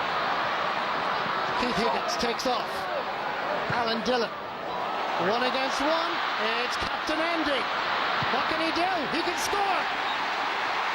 And he can get leadership to his team, Marty. That was a great ball, but if you can see that move again, he went one way, the defender went with him, never looked behind him, and Andy Moore came in back into a great bit of space over to the Hogan stand, stuck it over with his right foot. Great pass, great move, great execution, a score. 7 times level in Croke Park. Kick out again is Law, down the middle. Anthony Marr deemed to have been fouling. Free for Mayo. Just inside the Kerry half of the field. Colin Boyle. Keith Higgins. Ball given away. Mark O'Shea. Declan O'Sullivan. Look how deep he's playing. Anthony Marr now. Bravely going for a diagonal ball up towards Paul Gainey. Knocks it back. And the second time. Good work by Gainey. In comes Michael Conroy. Here comes Donald Vaughan. Here comes Conroy again. Laying it off first on Parsons. Over the side available is Andy Moran. Goes to the left. Still Andy Moran. Shot the first with his right. Is this the second with his left? It's punched away by Brian Kelly. Fionn Fitzgerald is there. There's a push on the back from Killian O'Connor. Shane Enright. Aims for Donegal Walsh. 50-50 ball. Who got the touch?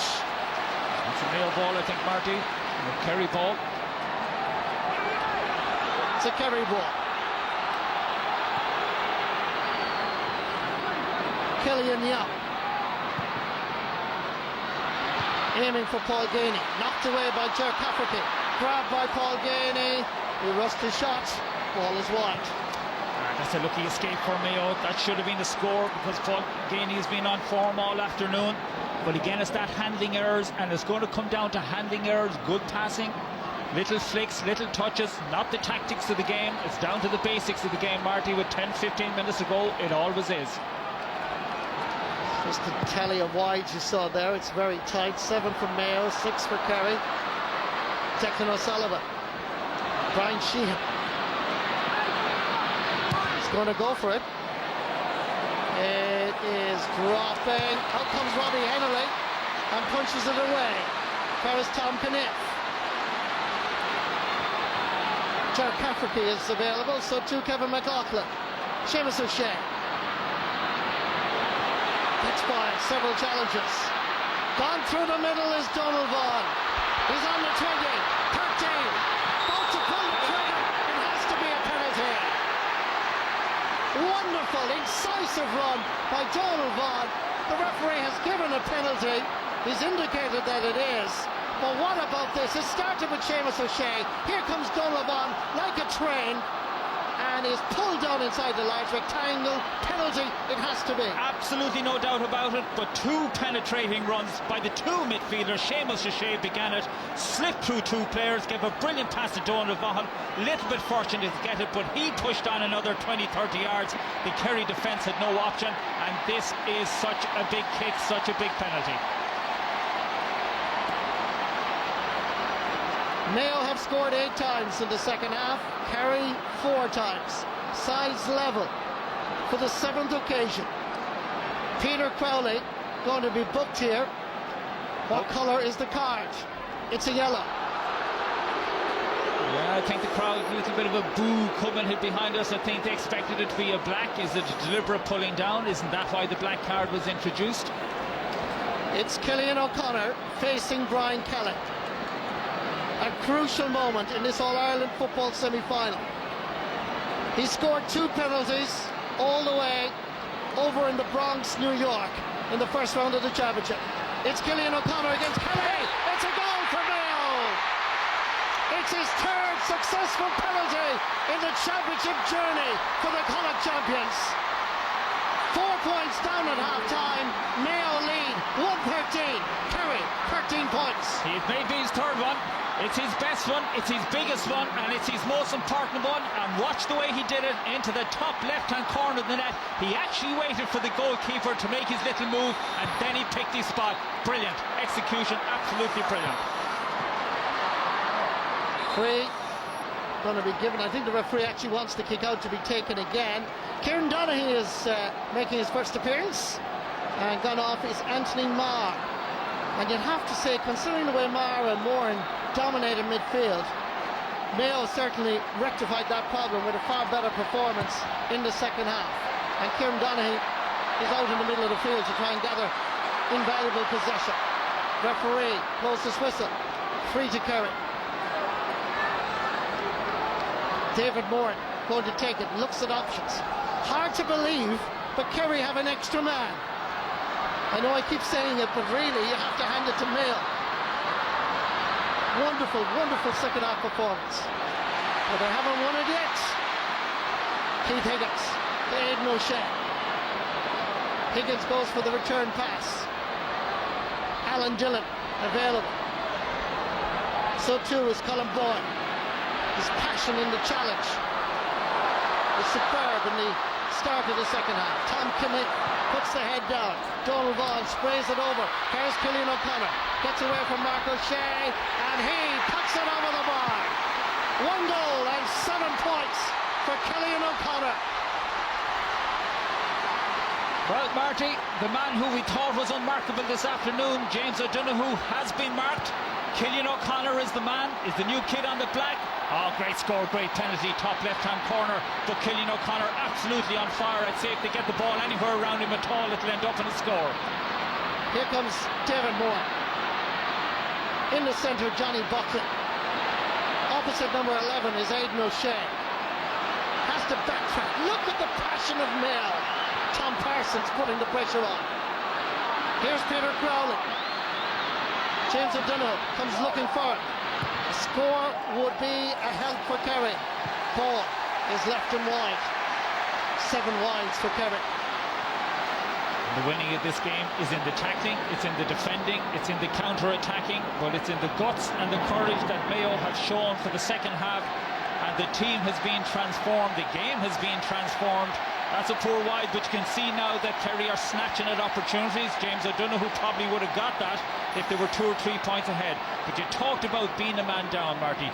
You can be a man down if you're in possession, because the team without the ball is always defending, and they just cannot get their hands on the ball. But Mayo have made Kerry kick the ball to the middle of the pitch, and they've come up with the 50-50 balls. And even some of the names, the Johnny Buckleys, the Brian Sheens, we haven't been mentioning those guys. Here comes Mayo again. Donald Vaughan looking for somebody available. In comes Fionn Fitzgerald. Tom Parsons. Over for Michael Conroy. Alan Dillon goes all the way from top of the left to top of the right, and then wastes the possession. Ball given away. Kerry haven't scored, by the way, since the 51st minute. That's 11 minutes ago. And they've only managed 4 points in the second half. And remember, they played the entire second period with an extra man. Passing, going astray for Kerry. If this was in the National Stadium, you'd say now Kerry are on the ropes. Oh, Kerry are very much on the ropes, and Mayo are very much in the ascendancy and are dictating everything in this game. The 50-50 ball, the good moves, the penetrating runs, and that man there, Aidan O'Shea, who was certainly fouled, and I feel he's been really heavily tackled all afternoon, not in any sinister way, but just being crowded. But he is putting in some hour here. He has really rolled the sleeves up in terms of winning the ball, and a guy oftentimes who's expected to do a lot of scoring, who ends up not doing it, can disappear out of the game. He hasn't. He's put his shoulder to the wheel. Barry John Keane is on for Kerry, you saw a moment ago. He's on for Johnny Buckley, and also coming on is Mickey Sweeney, and he's on for Alan Dillon. He changes in both attacks. The clock is on the 63rd minute. 7 minutes or thereabouts to go for Kerry and Mayo, who will qualify for the All-Ireland Football Final 2014. Who will play Dublin or Donegal? Cillian O'Connor, in that unique style of his, hits it over the bar. It's a goal and 8 points for Cillian O'Connor. And Mayo lead by 5. At half-time they trailed by 4. And they were numerically disadvantaged when Lee Keegan was sent off just before half-time. It's a wonderful, fantastic performance by Mayo, but they're not through yet. Here come Kerry. Peter Crowley getting inside the cover. There's a chance here for Crowley. What's he going to do? He's going to put it over the bar. Great run by Peter Crowley. I couldn't believe that there was no Mayo players come to him when he beat the cover there. Where's the Mayo cover? Still no Mayo cover, still no Mayo cover. They all stood back. That could have been ominous for Mayo.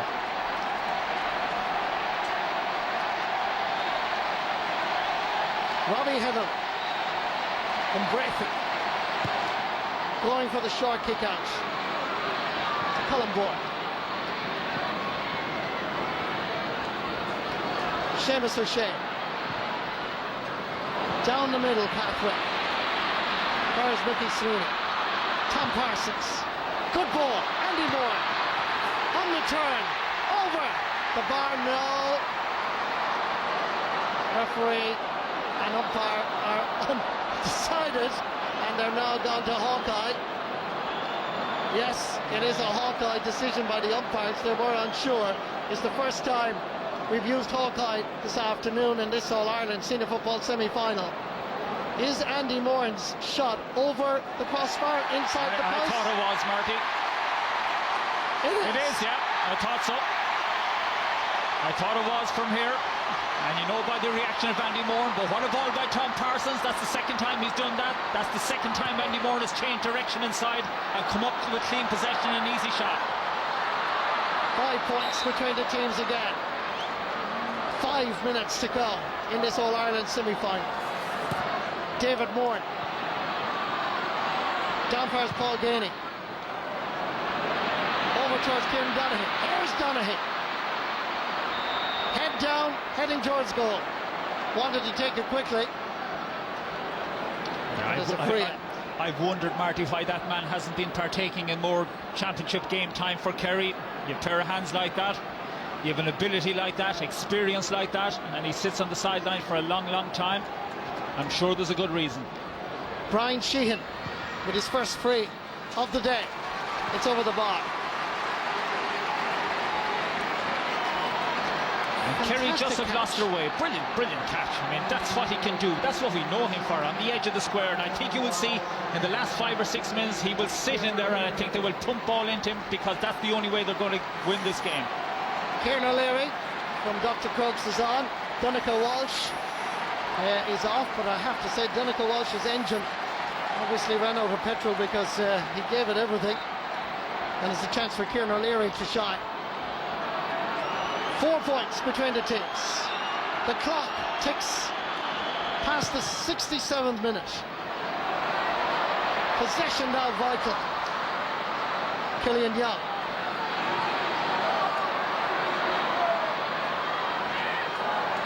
David Moore. Peter Crowley. Back to Moore again. Gets by the initial challenge of Seamus O'Shea. He drives it in long. It's aimed at Kieran Donaghy. He's got it. Donaghy goal for Kerry. The Kingdom are not beaten yet. It was the old 1-2. Kieran Donaghy. Once upon a time it was Gooch Cooper. Now it's Donaghy and James O'Donoghue. Long ball, lay off, bang. Kerry, goal. And it's not just the long ball, it's not just the execution of the goal, it's the fact that, Johnny, look at that for a pass. They are the slip ball, that's the fast hands. We said it 2 minutes ago, Marty, they would do that, they did it, and they came up with a result. Wow, what a finish. Now, 2 minutes left in Croke Park in this All-Ireland semi-final. Can Kerry get one more point? Eamon Fitzmaurice pondering. She can barely look at the match, or indeed the big screen. With the kick out, it's Robbie Hennelly. Gathering it is David Moore. Aidan O'Shea is underneath it. The ball is loose and available. Peter Crowley bravely goes down on it. The referee's whistle is blown. Kerry go in search of an equaliser. Paul Geaney lobbing it in again. It's 2 against 1 here. It's Kieran O'Leary trying to knock it back. Good dispossession. Here comes Kevin McLaughlin. Mayo have to retain possession now. Over first Colin Boyle. Colin Boyle will ponder it out. Where is Michael Conroy? Conroy heads towards the corner flag. No free. Yes, there is a free, says David Coldrick, as Conroy sought out that opportunity. Yeah, and he was playing for that free. He knew he was running out of space. It just took the slightest nudge on the back for him to go down. Don't think there's a whole lot wrong with him.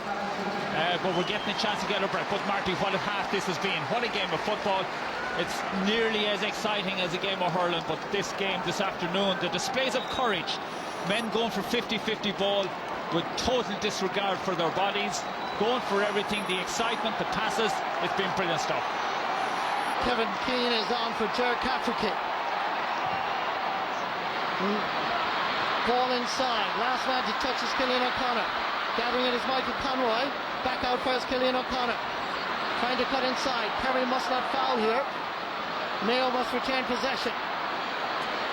69 minutes, 52-53 seconds. Back out first, Mickey Sweeney. Ball into the middle. It's Tom Parsons. Back out first, Colin Boyle. No free given. Still Colin Boyle getting away from the challenge. Kevin McLaughlin. Kerry chase the ball. They need the ball to try and get that equaliser. Mayo retain possession cleverly. Ball into the middle. In fares Donald Vaughan. Getting away from Kieran O'Leary. What can Vaughan do? Lays it off. Tom Caniff. Is he going to score? That ball is wide. We're into injury time. 70 minutes, 31 seconds. James Horan can barely watch. Kerry, 3 minutes of additional time has just been announced. Wow, that's absolutely loads of time for Kerry. Talk about crucial scores. That was a crucial miss by Tom Caniff. Could be a game decider. So could this move. Kerry come by. Paul Murphy getting away from Aidan O'Shea. Killian Young, can they engineer an opportunity to level the match? Paul Murphy sought and found a free. David Moore. Declan O'Sullivan is available. Coming through the middle is the Kerry captain, Fionn Fitzgerald. Laying it off as Paul Gainey. Gone through the middle, it's Mark O'Shea. Can he reach it? He can. He pulls the brakes. Back outside first, Fionn Fitzgerald. They're inside the 20-metre line. Kieran O'Leary shoots, and that is over the bar. Wow, what a match. What a score. Kieran O'Leary from Dr. Crokes and Killarney. Kerry are exhausted. Kerry are back in the match. 3 minutes of time added on, and after 71 minutes 42 seconds they get the equaliser, level for the 8th time. Yeah, don't rule out a draw, but you just feel there's going to be a score coming. It just has to be in this game. It has to be a result. It feels that way. Both teams totally go for it. Great courage by Kieran O'Leary in the shooting, as well as everything else this afternoon. Oh, surely a free there. Surely a free is right as James O'Donoghue gathers it. Right man, right place from Kerry. He's going to pull the trigger. He's going to score. No, he's not. It's gone off the post and wide. Oh my God. I know we get games like this in hurling, but this is really, truly a wonderful game of football in the second half. Marty, we've no vested interest here, but we're on the edges of our seats, and that's just the nature of the game. It makes you do that. We're all getting a breather, and the closer we get to the 3 minutes, or the conclusion of the 3 minutes, the closer we're going to get to a replay. And would that be a bad thing? No. Book your tickets if we get there. 20 seconds left. The replay is in Limerick next Saturday evening, by the way, if it is a replay. 5 o'clock. It will be at the Gaelic grounds in Limerick. Wow, is he going to have a go? Is he going to have a go at this, Marty? He's setting up like he is. They can't allow a short one. Mayo cannot allow a short one because it could end up in another foul or a score. He's having a go, breaking ball. No doubt the whistle has to go after this. If you can't bear to look, well then just listen. Because this is a kick for the All-Ireland final. It's Brian Sheehan going to take it. It's dropping. Is it got the legs? They're underneath it. And Mayo save it. And surely the referee will blow the full-time whistle. He has, and thank God we have a replay. Wow.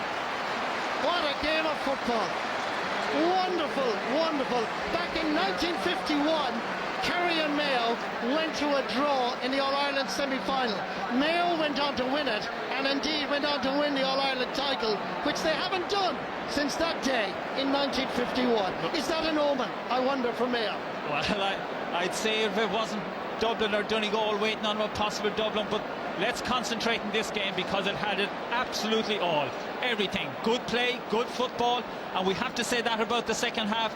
And the reason we're going to a replay, Marty, is two little things. A brilliant catch by Donaghy, a brilliant pass by Donaghy, a superbly taken goal by James O'Donoghue. They are the only reasons. You can do what you want with your tactics because they played no part whatsoever. It was sheer effort, commitment, and at its purest this afternoon, football had it all. What a welcome return to Croke Park for Kieran Donaghy. Caught two balls and it created a goal and a point. He has contributed significantly to Kerry staying in the championship. But in terms of passion, it came from the heart, it came from the soul. Andy Moran's introduction, what he did, what Colin Boyle did when things really looked ominous from Mayo, to fight back in the second half with just 14 players, and then for Kerry to come back and draw the game. Well, this is a story that had so many twists and turns. Yeah, and we were waiting for it. We knew that there was something in Mayo. At half-time, you know, meeting a few people around, you'd say Mayo were tired. There's a collective tiredness there. But doesn't it just show you what happens when you have a little bit of spirit in you, when you have a little bit of character in you, when you've been here so many times? Great game, great display. And indeed, one of the stars is with our Joanne down the sideline. Yeah, Killian Connor, definitely one of the stars. But Killian, have you no sympathy whatsoever for the nerves of the Mayo supporters? No. That's par for the course at this stage. This is the championship. There's only good teams left, so look, there's going to be nothing handed to you. These games are always going to be close, and we're proud of the way we fought back there. And I suppose we'll review, we'll look at the mistakes we made, ways we can improve, and roll on next Saturday. What was going through your head and what were your nerves like when Brian Sheehan was lining up that free at the end? I suppose I knew it was fair enough out. I know Brian's a great kicker, so I knew he had a chance. But look, that's the way tight games are going to go. Things like that are going to happen, and thankfully he made a great catch and brought the ball out. So, we'll go again next Saturday. What about that fight back? Where did that come from? Well, look, we always had that. Look, we know we have the talent and the ability. We're disappointed with how we played in the first half. Didn't play well enough, didn't play well for long enough. So we're disappointed we didn't play like that for the whole game. And that's going to be the aim next Saturday. And we know the supporters will be there all the way with us. It sounds like you all had a real tough talk at half-time. Everybody was saying things, were they? Yeah, there was a couple of things discussed. People not happy with certain things. But look, we're expected to perform at the highest level for 70 minutes. Disappointed we didn't do that for the whole game, but we can be proud of that. It was a hell of a fight back there in the second half, and we just want to put that together now for 75 minutes next Saturday. Yeah, next Saturday, Limerick. The very best of luck, Killian O'Connor. Well done today. Thanks a million. Thank you very much. A wonderful game, 8 times level, the end level here in Croke Park. It goes to a replay. Full time, Kerry 116, Mayo 116. In the commentary box this afternoon were Marty Morrissey and Tom Carr. And as you take a look at the stats there's another stat to add to all of that. The replay, just to confirm, will take place next Saturday, 5 o'clock, in the Gaelic grounds in Limerick. You want to start leaving your own Thursday, I'd say. Let's see what the panel thought about all of that. Alan Mulholland, they are your great rivals over in the West, but I'm sure you have to be impressed with the way Mayo went about that second half. Man down at half-time, 4 points down at half-time. Yeah, and you asked me at half-time what would James Horan be saying to them, and possibly he was saying that this is our opportunity to really become a legendary Mayo team, because that was nothing short of fantastic, their display in the second half there.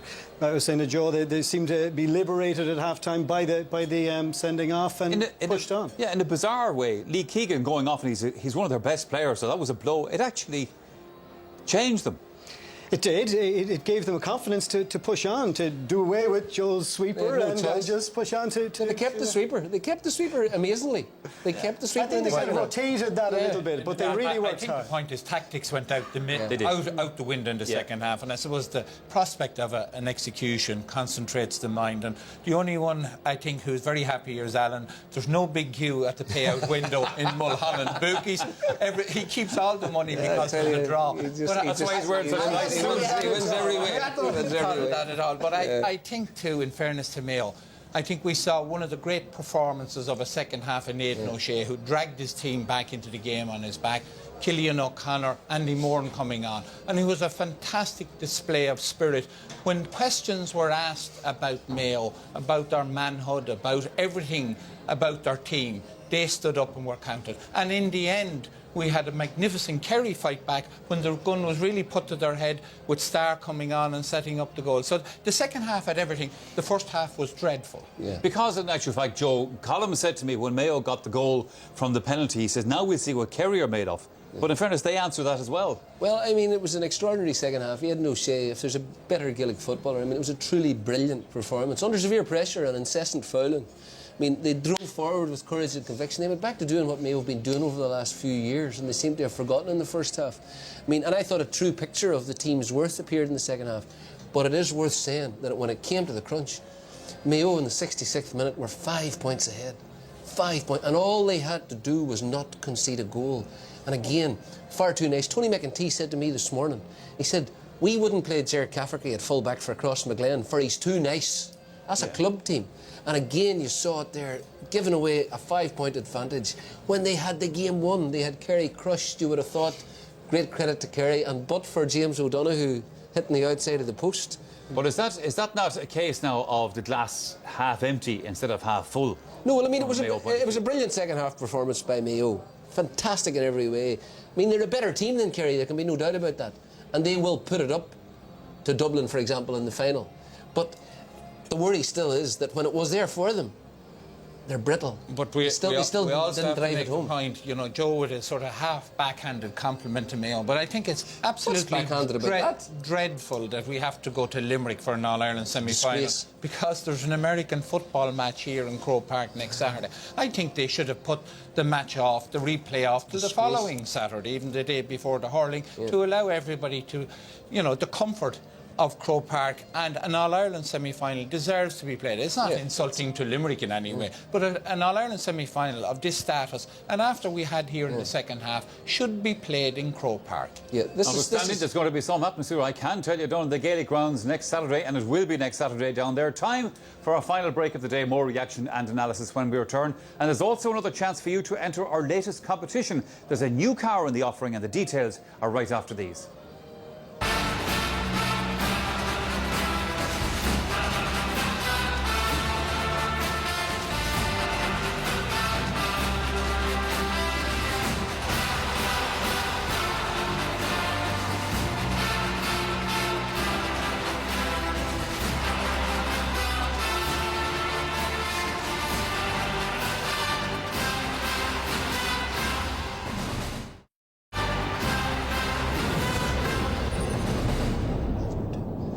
Here at Croke Park in this All-Ireland football semi-final, it has finished all square. Kerry 116, Mayo 116. Well, let's hear right now from the Mayo football manager, James Horton. James, I was thinking to myself during that second half, if Mayo do lose this game, at least you'll have died with your boots on. That was some second half performance. Yeah, we were excellent in the second half. There's no doubt about it. We were aggressive. We ran with the ball, and we were just positive in everything that we did. And when we do that, we're a serious team. First half was probably the complete opposite. We were tentative, holding off a little, and didn't really go for it. So that cost us a little bit. But look, we're delighted to have another crack at it. We probably should have won the game, but equally could have lost it. When I saw Brian Sheehan lining up for that, it's we know what Brian's distance shooting is like. So look, we're delighted to get through it. We'll take a huge amount from it. Obviously, a man down, 5 points down. A couple of minutes into the second half, and we completely dominated the second half. So look, we'll take a huge amount from that, and we look forward to next weekend. You were in a bit of a stew at half time, there's no doubt about that. So, what happened in the dressing room? What did you say to the lads, or did you have to say much? My voice was gone about 20 minutes into the game, so I didn't have to say a whole lot. Look, there's serious leaders in that dressing room, and every game we play, they're taking it over more and more. And we're just committed to leave everything that we have out there, and all the work and prep we've done, and I think we did that. Colin Morocco's here with us, as you know. James, here's a question for you.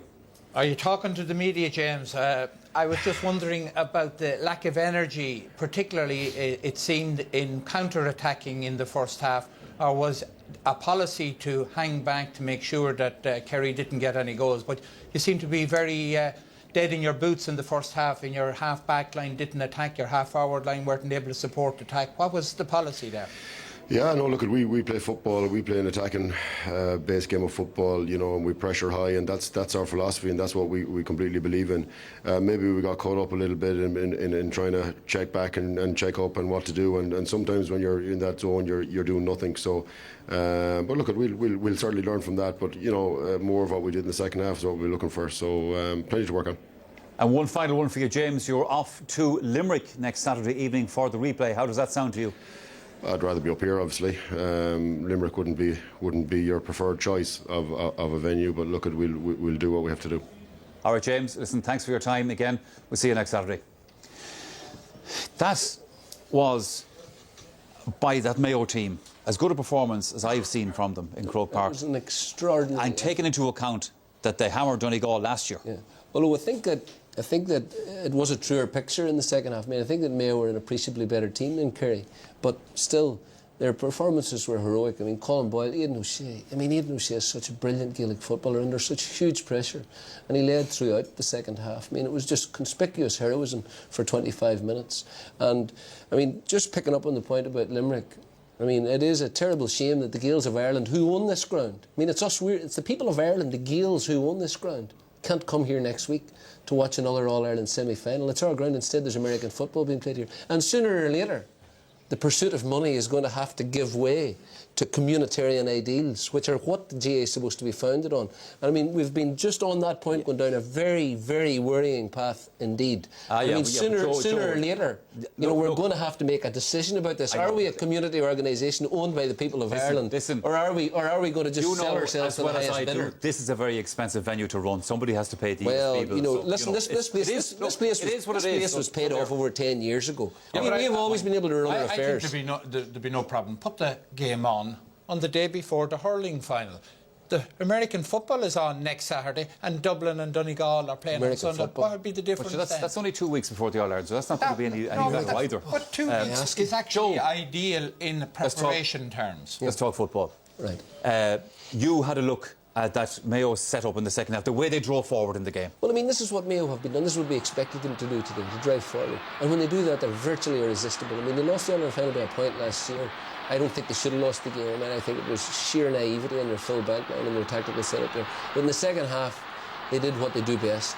They attacked and they put Kerry on their back foot, and really Kerry were simply unable to cope with it. And there was a feel of watching something very special, which there was in the second half. It's a shame that they didn't finish the job, but there is no doubt that they've come out of this better than Kerry have. And in the second half, at all stages, Kerry were unable to set up because men were running through them at pace. Mayo were coming in numbers. They attacked the ball. They tackled ferociously.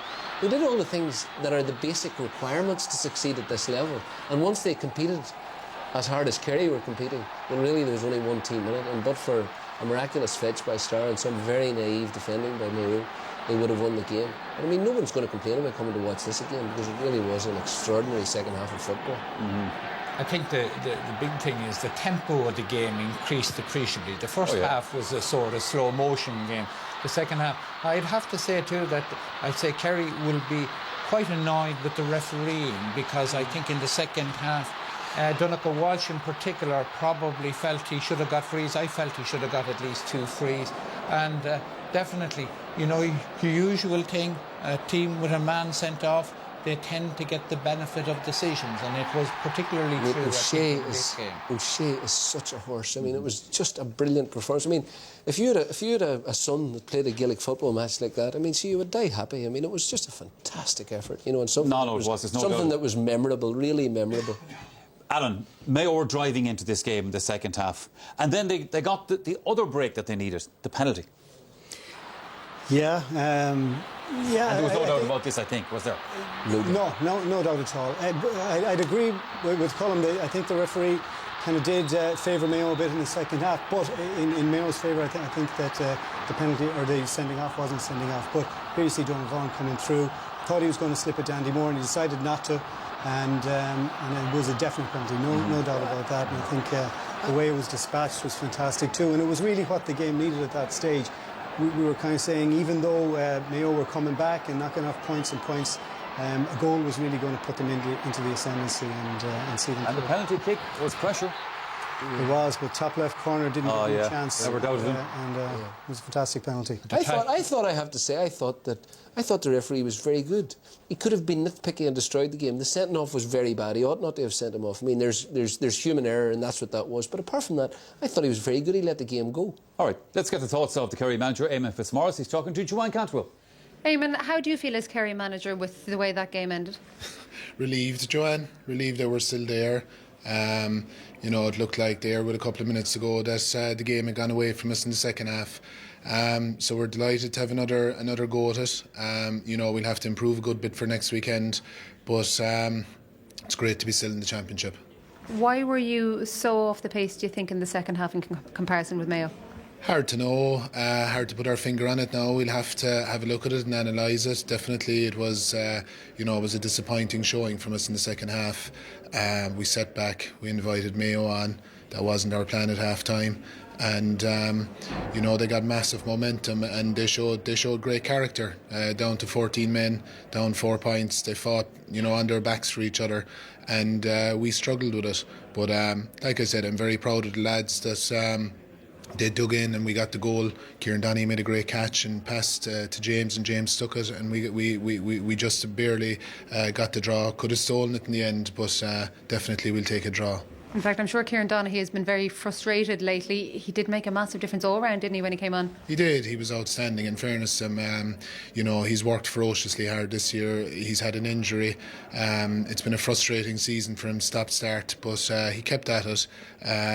He's trained very well the last couple of weeks. He was bitterly disappointed he didn't see action against Galway, and you could see where he was at today. He made a big difference, so I was delighted for him. Eamon, well done today and best of luck next week. Okay. Thanks, Joanne. Yeah, interesting thing about it was in the second half we were saying to ourselves, Colin O'Rourke, that Mayo might need a goal to get themselves into this game for a finish-up. It was Kerry that needed the goal, and they got it. Yeah, absolutely. With 5 minutes to go in normal time, Mayo were 5 points up, and it was a brilliant ball in by David Moore. You could see he's looking for his good mate Starr inside, quick slip, and the right man got it, and he stuck it away very well. All Mayo had to do was stop a goal. And in fairness, if you wanted the right men to get it, the high ball to Starr, the knock down to James O'Donoghue, the quick hands and bang. And it was throwing Kerry a lifeline when Mayo probably thought they had the game in the bag. But it was a brilliant goal too. That's another example, though. That goal is classic, a bit like Bernard Brogan's last year in the All-Ireland final. I mean, the goalie stands in his line. I mean, the goalie should be coming out. If that was Durkin from Donegal or Cluxon, he could might take the full forward's head off. I mean, that ball should have been driven 30 metres. And Cafferty standing sort of tentatively putting his hands up. The keeper doesn't know whether to come or not. I mean, that was fatal there. I mean, that's an error that should not be occurring. I mean, in their team, for example, in O'Rourke's team, I mean, you'd have been wondering where your head was rolling on the pitch if you went to put your hands up for one in there. I mean, there would have just been no prospect. That was allowed, though. And I say that with respect and affection, Colin. Alan, Colin doesn't want to go to the Gaelic grounds in Limerick, but Kieran O'Leary did send us there. Well, I think, me in this position here, I'd love to be in an Ireland semi-final. I think John McIntyre famously said he'd play in midnight in Madagascar. Exactly, and, yes. Yeah. I would love to be there regardless where it's on. So, This was the equalising point. Yeah, and, they really needed this. This was a pressure kick. That was a really pressure kick. We thought that was going to be the last one, and it was a fantastic score. Such a thrilling second half. Well, again, it showed the quality of Kerry. They got the ball to the player who could score. Like, there was two backs in, and they didn't shoot the game. The irony of it is, by the way, Colin, that the man who's done so much for Kerry this championship missed the opportunity to win the match, if you like. Absolutely, but Tom Caniff had a great chance for Mayo to put them here. Colin Cooper wouldn't have missed that. OK, simple question to finish up. Who's going to win the replay, Colin? I stick with Mayo. I think that, that at half-time, Mayo hung on in the end, but at half-time, if James Horton had to say, you'll get a draw with this, he would have been thrilled and to be able to go again. I think it was a fairly good result for both sides, but Mayo, I think, are still the better side. Joe, Mayo needed that game to get back to battle speed. They haven't been at battle speed all year, and we saw what they're capable of in that 25 minutes in the second half. For Kerry, a brilliant learning experience. I mean, Eamon Fitzmaurice, the job that he's done with such a limited group of players has been truly fantastic. So a great learning experience for them as well, and they're a common team, but I expect Mayo to win the replay. Alan, are Galway going to give Mayo moral support? Just looking at the game, I think Mayo have to take a lot more out of that than Kerry did. I think it'll give them the confidence to push on up the field and allow Keith Higgins and Barrett to mark the full forward line and not bring the extra men around. Lee Keegan won't be able to play too. No, he won't. A significant loss, but he'll be praying Mayo win so he can get back for the final. Yeah. All right, fair enough, lads. Tactics out the window. Let's just play football. We're almost out of time here at Croke Park, but of course there's more GA programming coming up on RTE Sport. Des Cahill and guests will have highlights of today's senior and minor semi-finals, and they will also, by the way, be announcing the Super Value RTE Man of the Match from the senior game. And the build-up to next weekend's second semi-final begins at 8:30 next Friday, and that's with TAC GA It's Friday, and that is on RTE2. Then, of course, next Sunday, we will be back here at Croke Park. Can Donegal stop Dublin from reaching another All-Ireland final?